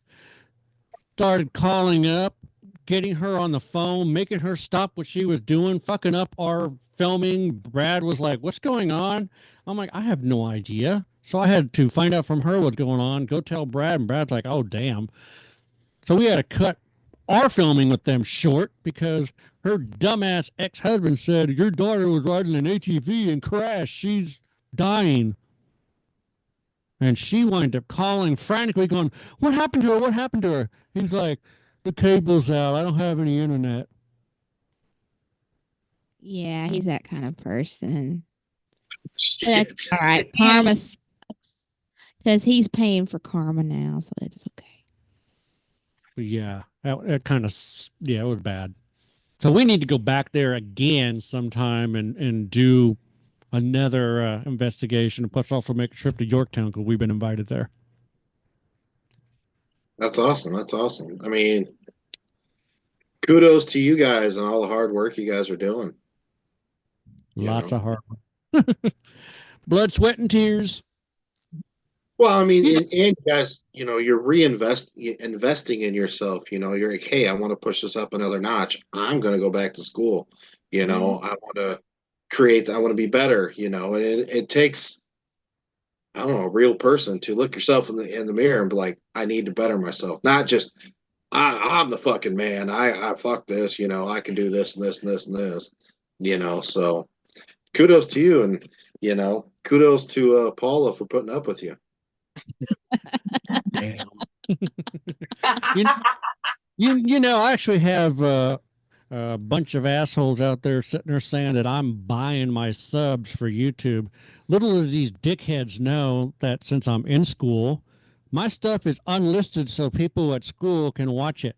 I have thousands of views thanks to my school, and they don't understand that. They think that I'm buying views. I'm like, really? First of all, I didn't know you could do that. Couldn't even explain how you would do that. Exactly. I don't know. Like, oh, he's buying subs, he's buying views. I'm like, really? I go, I'm in school, dude. I have students that are watching my stuff. And I have lots of students that are watching it.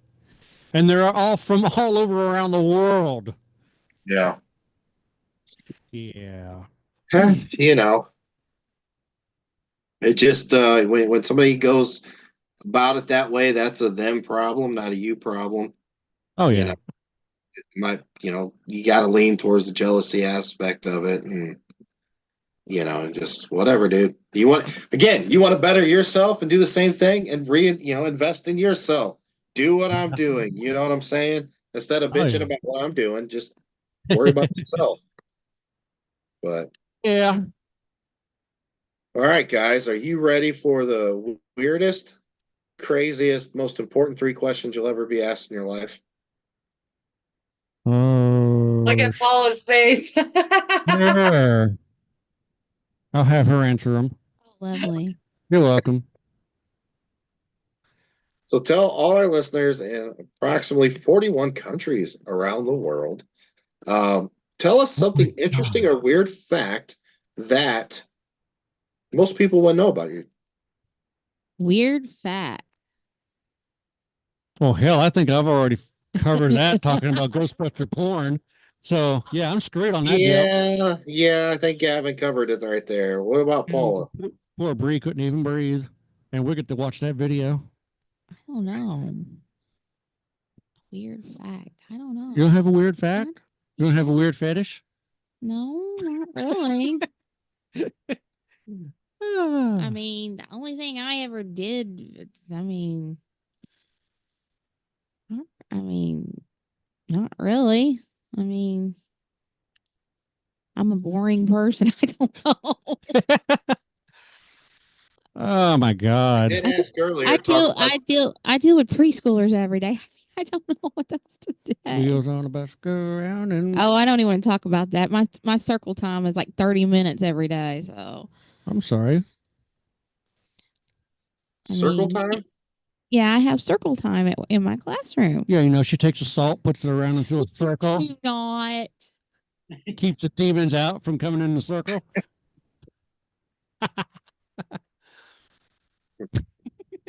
There's so many words I could say right now, but She's she's speechless. She's speechless. Look at her. she looks like she wants to kill you, bro. Yeah, well, she gotta go across the table. There's too much shit in the way. I don't know. I don't really. Any stupid human tricks? No. Human tricks. No. You could be a human pretzel? No. I'm No, kidding. God, no. If I did that, I'd have to have a chiropractor afterwards.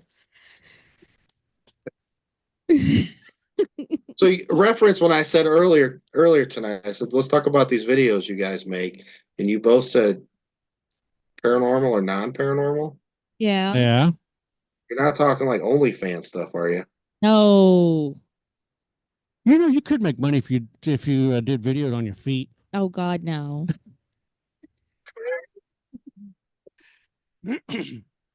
No, we're actually, believe it or not, we are. I don't want to say we're getting out of the paranormal, so to speak, but we are. Lightening our load on the paranormal. Thank God you didn't say that during the Ghostbuster thing. But anyway, I'm gonna make her fall out of her chair. But we are You busted, bro. We are. Buster makes me feel good.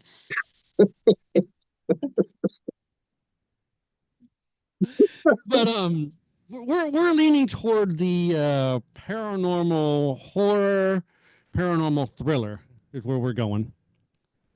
Cool. Awesome.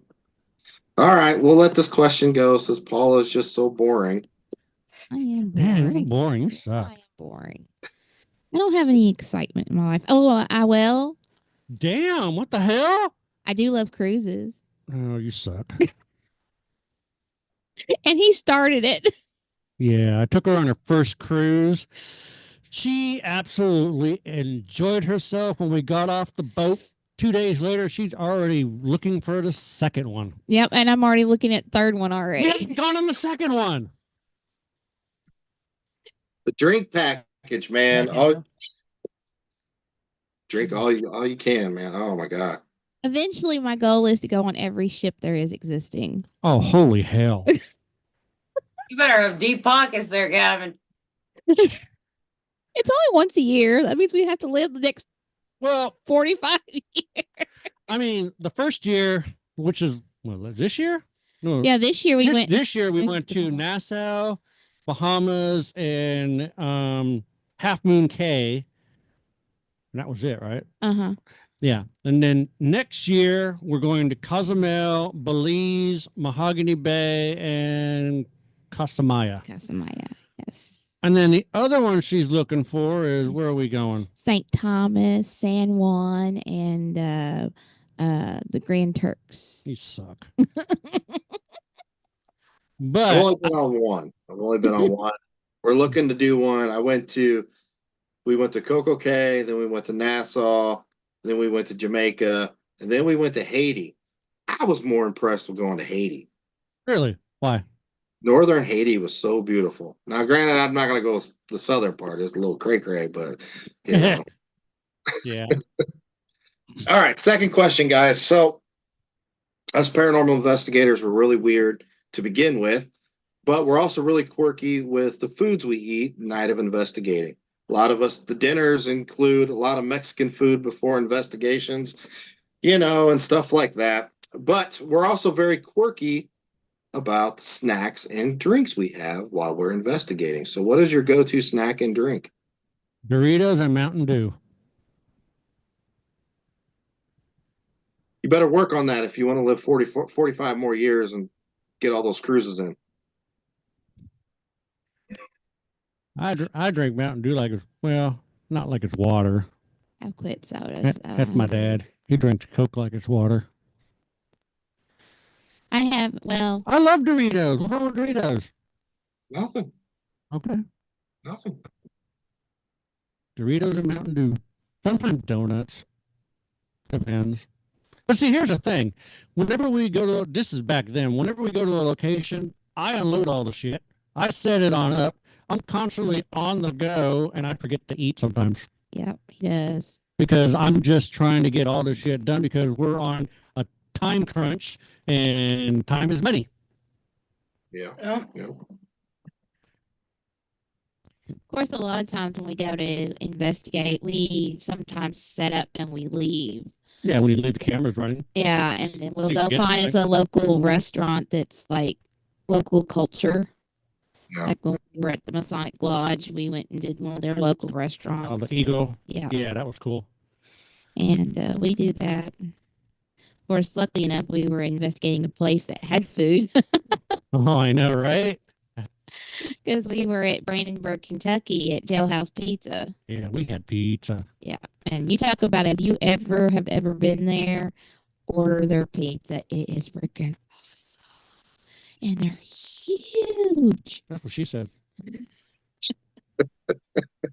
So no snacks and drink for you either, Paula? I'm not really a snack person when I'm investigating. I just don't have the munchies. Of course, I've did away with a lot of sugar. I still put sugar in my coffee, and I have occasional candy bar. He's the sugar nut. I've kind of cut. Sugar nut. Yes, you are. Oh, I'm not. Yes, you are. Not. But yeah, I've kind of quit a lot of sodas. I'm all a water person now. Occasionally, I might have a Sprite, but you know, it's usually lemonades and waters, and I do have to have my iced coffee in the morning because that's my giddy up and go when you have to get up at 5:30 in the morning. So you giddy up, got up and went. Ha ha ha. All right, But guys, last question. Here we go. You got one night, one investigation, but you can only use 3 items to investigate. What are you using? besides yourself, I mean, you kind of have yourself already. So Let's see. For me, I'm going to be using the Epoch box, which is a yes and no box. yes, The Piccolo for shadow detection, and the ghost helmet. don't know what the hell a ghost helmet is, but okay. Did you ever see on Ghost of Morgan City? Yeah, They wore it. okay. Katie Stafford created it. No, don't look for it. It's up there. oh God, never mind. Katie Stafford has created it. He's got the first Okay. one.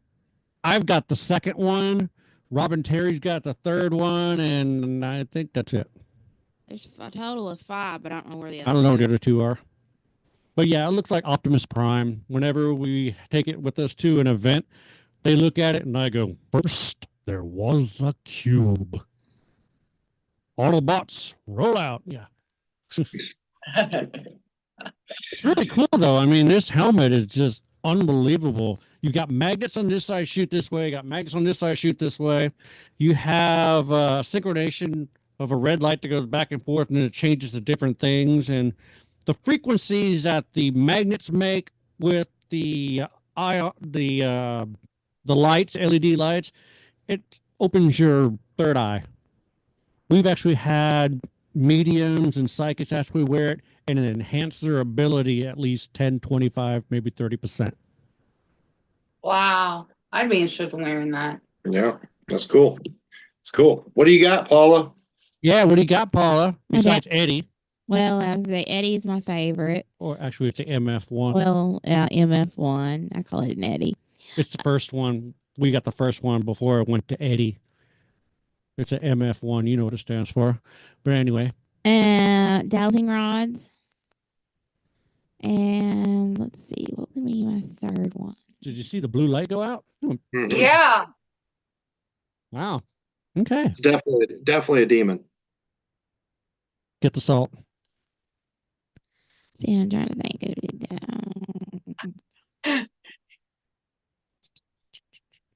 We're going to start playing the Jeopardy song. Yeah, well, I'm trying to figure out what would be a third one because What was the I second use dowsing rods. one? Oh, okay. And the third one, I mean, I'm a sensitive and an intuitive. I don't know. Double Jersey box. It's more your thing. I didn't name it. Phasma box. That's your new toy. Yes, that's Okay. my new toy. It's my Phasma. Okay. She likes a Phasma box. That damn thing can actually spit out sentences. It's kind of cool. Very cool. They're very cool. Yeah. What is my phone doing? Your phone started. It's recording. It's recording. Okay. And you didn't even touch it. All right. Well, Blue recording and light goes off, and my phone is. My dog's barking. Right, guys, Also do out of the box. Oh God, let's not go there. I think outside the box though on some of my investigations. Oh shit, she's gonna go there. do it. What is it? Well, I mean, I of course I'm the historical and the researcher of anything that we go do, and I try to find out what is not really being told. So, like for instance, I'll give you an example. Brandenburg, Kentucky, jailhouse pizza. I did a lot of research, and people kept telling us that, you know, these two prisoners had died there and they haunt the building. And then I got into this intense research of it, and I was like, technically speaking, there is no documentation. No, anybody had died there. The two prisoners they're talking about, this was the third jail that was built in this town, and each location of the jail was not on the same piece of property that the jail existed beforehand. So when I looked it up and did the research, the first person was a slave, and she was a female, and she killed her owner. She was hung after she had the baby. When the baby was 3 days old, the mother got hung, and she got hung at a tree across the street from where the now high school exists. No jail there. No building there. It was just a tree out in the middle of a field that got hung. And then the other person, they got executed outside of the jail, but that jail didn't even existed close enough to this jail.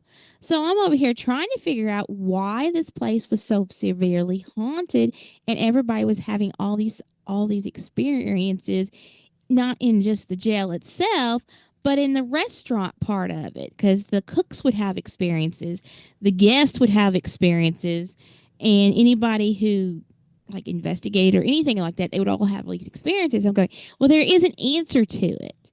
So I do research not just on the building, the property, but the town. The town had a devastating, in 1976, was a devastated tornado that came through. Back then in 1976, we did not have the tornado warning systems as we do now. Right. So this tornado came up. It was an EF4 that came through deviation. And it did a lot of deviation of this property in the whole area of downtown Brandenburg. Out of that, 32 people died. In that 32 people, 18 people died in the radius of the ones of like 1.5 city block of the jail. It took out the courthouse. It took out everything that came in downtown. Only thing that was left standing was the jail. And because it took out the courthouse, because the courthouse was 3 times bigger than the jail, it kind of made the jail survived. Of course, this jail was the old-fashioned jail to where the jailer or the sheriff of the town would live in the building. The front part of the building was the housing for them, and in the back was the actual jail. There is a platform in there to where a hanging could happen, because they did have a drop platform in there, but they never used it. The building was built for that, but it never was used. So I get into more research of everything to the point of certain specific stories of how exactly this tornado killed these people. It made me think, okay, this building's haunted because the deal is everything's gone. These spirits that are wandering the town had to go somewhere that was part of the original of the town. The only building existed was the jail. So I thought about this a little bit, and I told him, I said, I came up with a great idea. He thought I was crazy, but it worked. We took a base amp and we brought that sucker inside that jail on the second floor where it could echo through the jail cell very well. And we end up downloading tragical tornado sounds, the kind that would cause vibrations in a building. Mhm. And we ramped that sucker up. And what our goal was to have it going. We did it twice. The first time we did it, it kind of amped something up. We went back upstairs. We restarted it because it runs a good 5 minutes. The second time, when we went to come downstairs, whatever was in there rushed upon us, and people, you could actually feel like you were being shoved down the stairs getting out of the building. And that right there told me right there, you have spirits that were left over from this devastation versus these so-called spirits that they're saying of so-and-so and so-and-so that actually didn't even die on those premises, didn't even die in near that location of that whole building. They died across town over where the old high school is now. I love it. I love it. That's I amazing. love it. That is amazing. And to me, that what you just did right there, that is what should be done. That's amazing. Bravo to you. To take the time to research, to find the factual stuff, and then come up with something so much like that as a trigger object to get a response from these spirits from that time. That's what it's all about, folks. I love it. I love it. Guys, if you want, take a couple minutes and plug away all 50,000 things that you were involved in. 50,000, damn. In one, because Gavin's going to be a teacher now too. No, no, no, I ain't got time for that. I don't even know how. No. Okay, so let's see. What are we doing? Thursday, Friday, Saturday, and Sunday, we will be in Lexington, Kentucky at Scarefest 2024. And then the next weekend after that, we will be in mid-Michigan in Mount Pleasant, Michigan. Mm-hmm. Filming the short film November 2nd and 3rd. Graduation on 26th. That pretty much covers all that. Yeah, I'm doing a small thing locally on November 7th. I will be been asked to speak at a local event here in Paducah. Actually, it's an appreciation thing for a company, and they have me coming in and talking about all my research about Paducah and the books and stuff that I did, and it's kind of like a little belated Halloween special for their employees. That's cool. Awesome. Hell yeah. Well, guys, we thank you so much for taking time out of your busy schedule to hang out with us for the past hour and a half or so. It was fun. Boy, Ghostbusters porn. Never saw that coming. I will never forget this. Neither did she. She was gone. Oh, she laughed so hard. She's like, I couldn't breathe. Man. Yes. Thank you so much for tuning in to another wonderful episode of Old World Paranormal Podcast. We'll be back at you again next Tuesday night. If you're listening on the podcast format and you want to tune into the live chat, please subscribe to the Old World Paranormal Society YouTube channel every Tuesday night, 8 p.m. Eastern Standard Time. You can tune in and have some fun with everybody else. Again, we appreciate you for listening. Gavin, Paula, thank you so much for being on the podcast. And we will see you next week.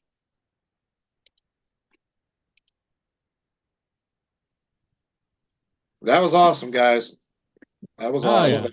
Yeah. Yes. Thank you so much. We appreciate you, and I'm sure we'll run into you around the circuit at some point. Yeah, sometime sooner or later. I mean, like I said, we need to make our way up to the Wildwood Sanitarium sometime soon. Yeah. Wildwood's a unique place, man. We should see if we can do an investigation with them there. Yeah, Yeah. it's unique. You guys will love it. The town itself is unique. Just the whole everything about it. It's Yeah. just amazing. It's just amazing. So When I was there in June, I actually discovered because it was state mandated to be a TB facility. And back then they didn't have like service animals, they called them care animals. Like they would be like care cats, care dogs.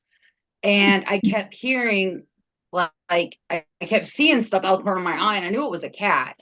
And it looked like a Maine Coon, dark in color. And I kept hearing, that's our care cat, that's our care cat. And like through like, and I was live on TikTok, but like I started like asking questions. So I had different pieces of equipment set up, and during the live it actually is recorded where you can hear a cat meowing in my phone, and then it sounds like the cat's rubbing up on my phone. Phone is in a rig, and there's no animals on the premises. we'll have her send you the video. You're like, bullshit, there's a cat there. Yeah, I guarantee it. And like I had cat balls go flying off the chair, not once, not twice, total of 4 times. Well, Like, and talking like it rolled off the edge. I would make sure the cat ball was like a good like 4 inches in on the chair, so it wouldn't roll due to like the curvature of the cushion. Like I had it in on the chair, and it flew like something swats it. And come to find out, John Griffin actually has captured a picture of the same cat that I saw in my mind. So that was like really cool, like how we were able to like validate, because we didn't know each other had caught that. Yeah. Well, I got one kind of similar to that. We were doing a podcast and we had Doogie on from Tennessee Race Chasers. While he was talking, we heard a like that. And I was like, "Did you hear that?" And Doogie's like, "No, I didn't hear anything." Paula, did you hear that? She goes, "I think I did." We ran it back, and there was a chicken that clucked. And he's like, "There ain't no chicken here. I mean, I have a Tyson in the freezer, but there is no chicken here." And we heard it. It clucked. And That's amazing. That chicken's not dead in the freezer, bro. I know, I'm gonna right? check the eggs in the fridge. But it was just so weird because I mean, he's talking, and awesome. We heard it. I'm like, wait, was that a chicken? And Paula goes, I don't know. So I was like, we got to run that back and listen to it. And sure enough, yeah, the chicken clucked. That was weird. Yeah.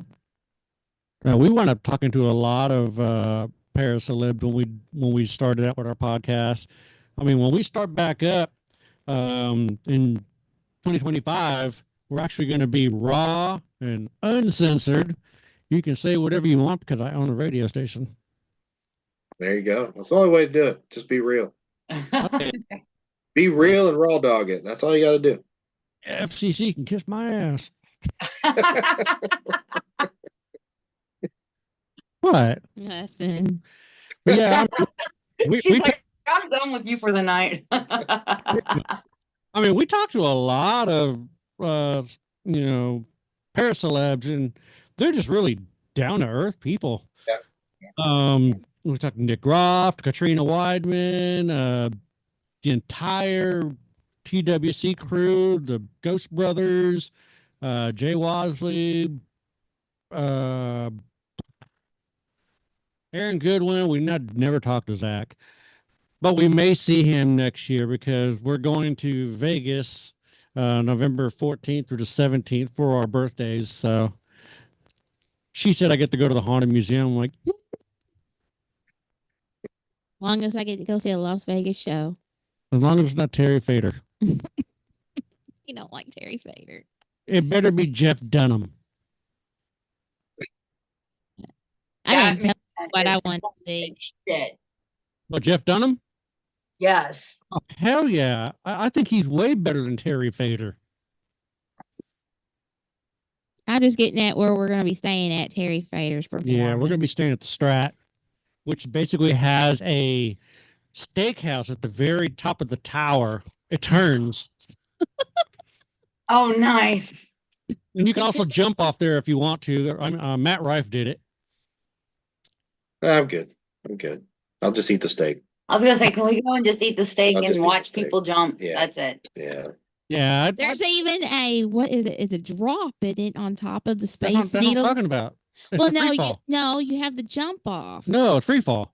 You just walk to the edge and just drop. Yeah, but there's also on top of the thing is you know how you have that one ride at the fair that you sit on it and it takes you all the way to the top Yeah, and it clicks and then it drops you real fast. that they don't have one of those. Yes, they do. Where? It's on top of the Space Needle that's on top of the thing. You climb on top of the thing and you board it and it takes you all the way up to the top of the needle and then it drops you. I think she's heavily medicated right now. Hey, bro. I mean, you got to go to bed tonight. Good luck. Yeah, I won't. I'm scared of heights, so that'll never happen to me. But believe it or not, I kind of have connections to Matt Rife, and we're thinking about if we do an investigation, we're going to bring him with us. Yeah, there you go. That would be fun. I know he's interested. Yeah. Oh yeah, he is. He really is. Didn't he offer to buy the Conjuring house? Yeah, That's I know. the- I saw. Yeah, he did. I mean, hey, if he wanted it, that would have been perfect for the, better than what the shit's going on right now. It's horrible. Right? Yeah, anything's better on what's going on right now. So, I started But- the entire boycott the Conjuring House campaign. Put that logo Mm-hmm. on it. People started following it, and next thing you know, holy shit, there is a Everybody started hijacking his boycott picture. shoot straight up at 160 feet in the air, 45 miles per hour, and then take a wait. I can't see what it drops. Oh, Yeah, it drops. no, thank you. Yeah, it takes you from 860 feet high on an X screen. Nope. Unless people want to see my steak dinner. No. No. Nope, no. Hell no. And Are it you ca- good at heights, Gabe? yes and no. I mean, you get to a point, it's like, I don't know. At some point, I do want to go skydiving. So maybe, I don't know. Nope. There's certain things I want to try just so I can say I conquered this. I didn't let the fear roll me, but in general, I do have a slight fear of some heights. Oh yeah, heights I can't do. If I do skydiving, I'm gonna be like birds instead of shitting. I'll be throwing up. and then they got that. Why? Extreme. Oh nope. Mm-mm. That's a roller coaster thing. You get in it and it goes like this, and then it tilts, and then goes down, and then comes back up this way. Yeah, no. That's Did you on see the new top one of the that I think hotel. Cedar Point is coming out with? I think it's Cedar Point, where it's like it goes straight up, and I believe you're standing, and then like there's a gap, like there's no rails, there's a gap, and that's because you go to the very top and it stops, Yeah. and then this part drops down and connects to the other rails. Yeah. I've It's seen supposed to it. be the world's actually like highest, this. longest, and fastest. Yeah, nope. The rails then connect and you go whew, straight down. I saw the Why animatronics. why do they have the need to mess up a good thing as a prototypical roller coaster? That should be just fine. Well, Why do this they go to the What if it next says step? like click? Like I saw what's those movies? The Final Destination. I saw Destination? Final Destination. I know how that shit ends. Okay. Oh, I know, right? this one is a screaming teeter totter you Yeah, no. over the edge of the tower Hell no. from 866 feet high. Hell no. Propels the riders head first 27 feet over the edge of the tower. After being shot over the edge, passengers are dangling weightless above the Las Vegas Strip before being pulled back and propelled again. So it's a propelling. No. It's a propelling coaster. Hell no. I'm gonna have to be heavily intoxicated. I would fill my underwear.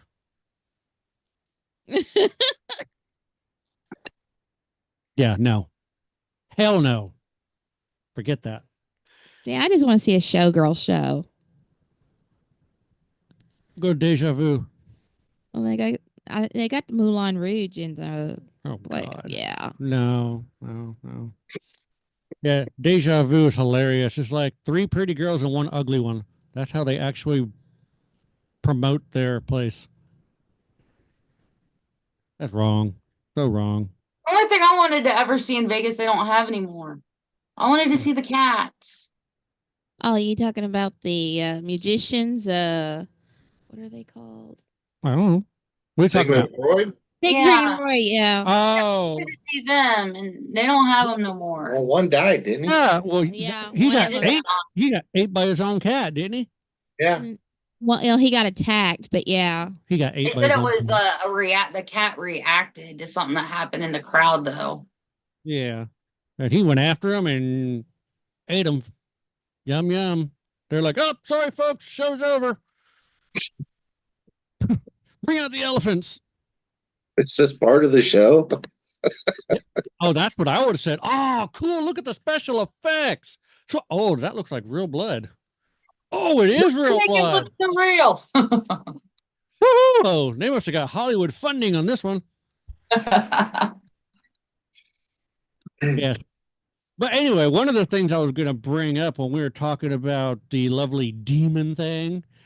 Yeah. Locations where you have these particular YouTubers renaming the places. It used to be called the Mysterious Monroe House. Ever since this yokel went over there, now it's called the Monroe Demon House. And now it's catching on to all other paranormal people. Just recently, I found out that the Bell Witch Cave, it's been changed to the Demon Bell Witch Cave. I contacted the people that are actually running it, and they said, dude, there's no demon here. I know that. And then we found out, this is hilarious. Hilarious. I'd like to know where the hell Jack Osborne came up with this bullshit. But now he's saying that there's a 2-headed beast in the Bell Witch Cave. What? Jack Osborne says there is a 2-headed beast in the Bell Witch Cave. No, there's not. I'm not going to take any paranormal advice or anything from Jack Osborne. No Nope. shit. So, But I mean, I I know from experience. I've been in the Monroe house multiple times. Bree's been in the Monroe house. She spent nights alone in the Monroe house. There's nothing in that nature there. Yeah. If anything, there was something that threw rocks and kept breathing and like talking every time I tried to fall asleep. The only thing that happened to us there was something moved our camera, and we got it on video. It got moved. Oh, that's awesome. Yeah, it's going to be in Matt Benton's new documentary called Evil Unearthed. Yeah, so, I saw the poster that was hanging up there when I was there. Yeah, we interviewed Matt about 3-4 months ago about it. Him and his wife. Yeah. He's one hell of an editor, man. I applaud him. His editing is just crazy sick. Mm-hmm. Yeah. I mean, hell, I'm not even that good. I wish I was. Well, you'll get there. Yeah.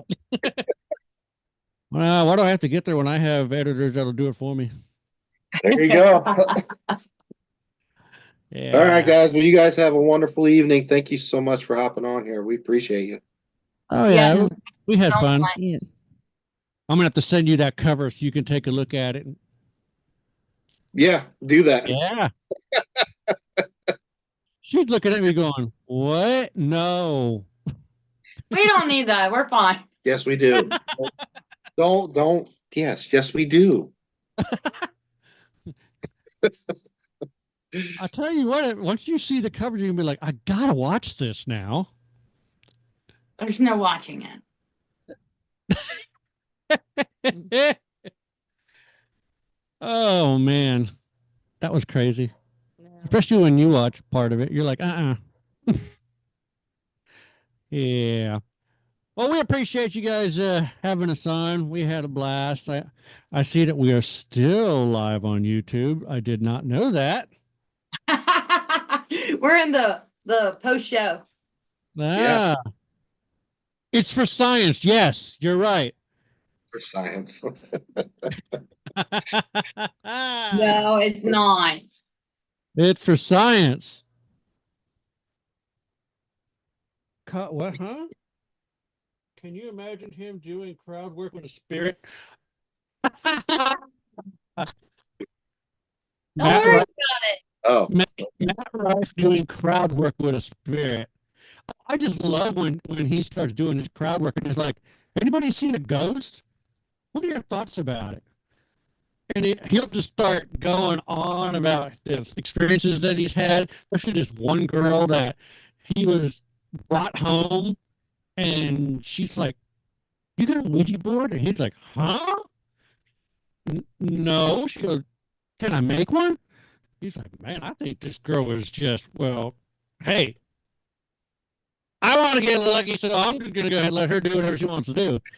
So she takes off, somehow or another, comes back with cardboard the side that used to belong with a TV, and she goes, do you have any markers?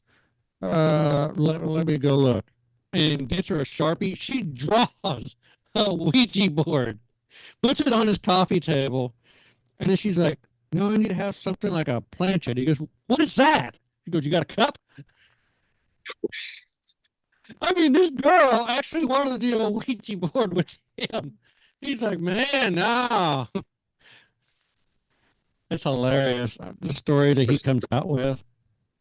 But I mean, just having some girl come over there asking if he has a Ouija board. Yeah, that's wicked.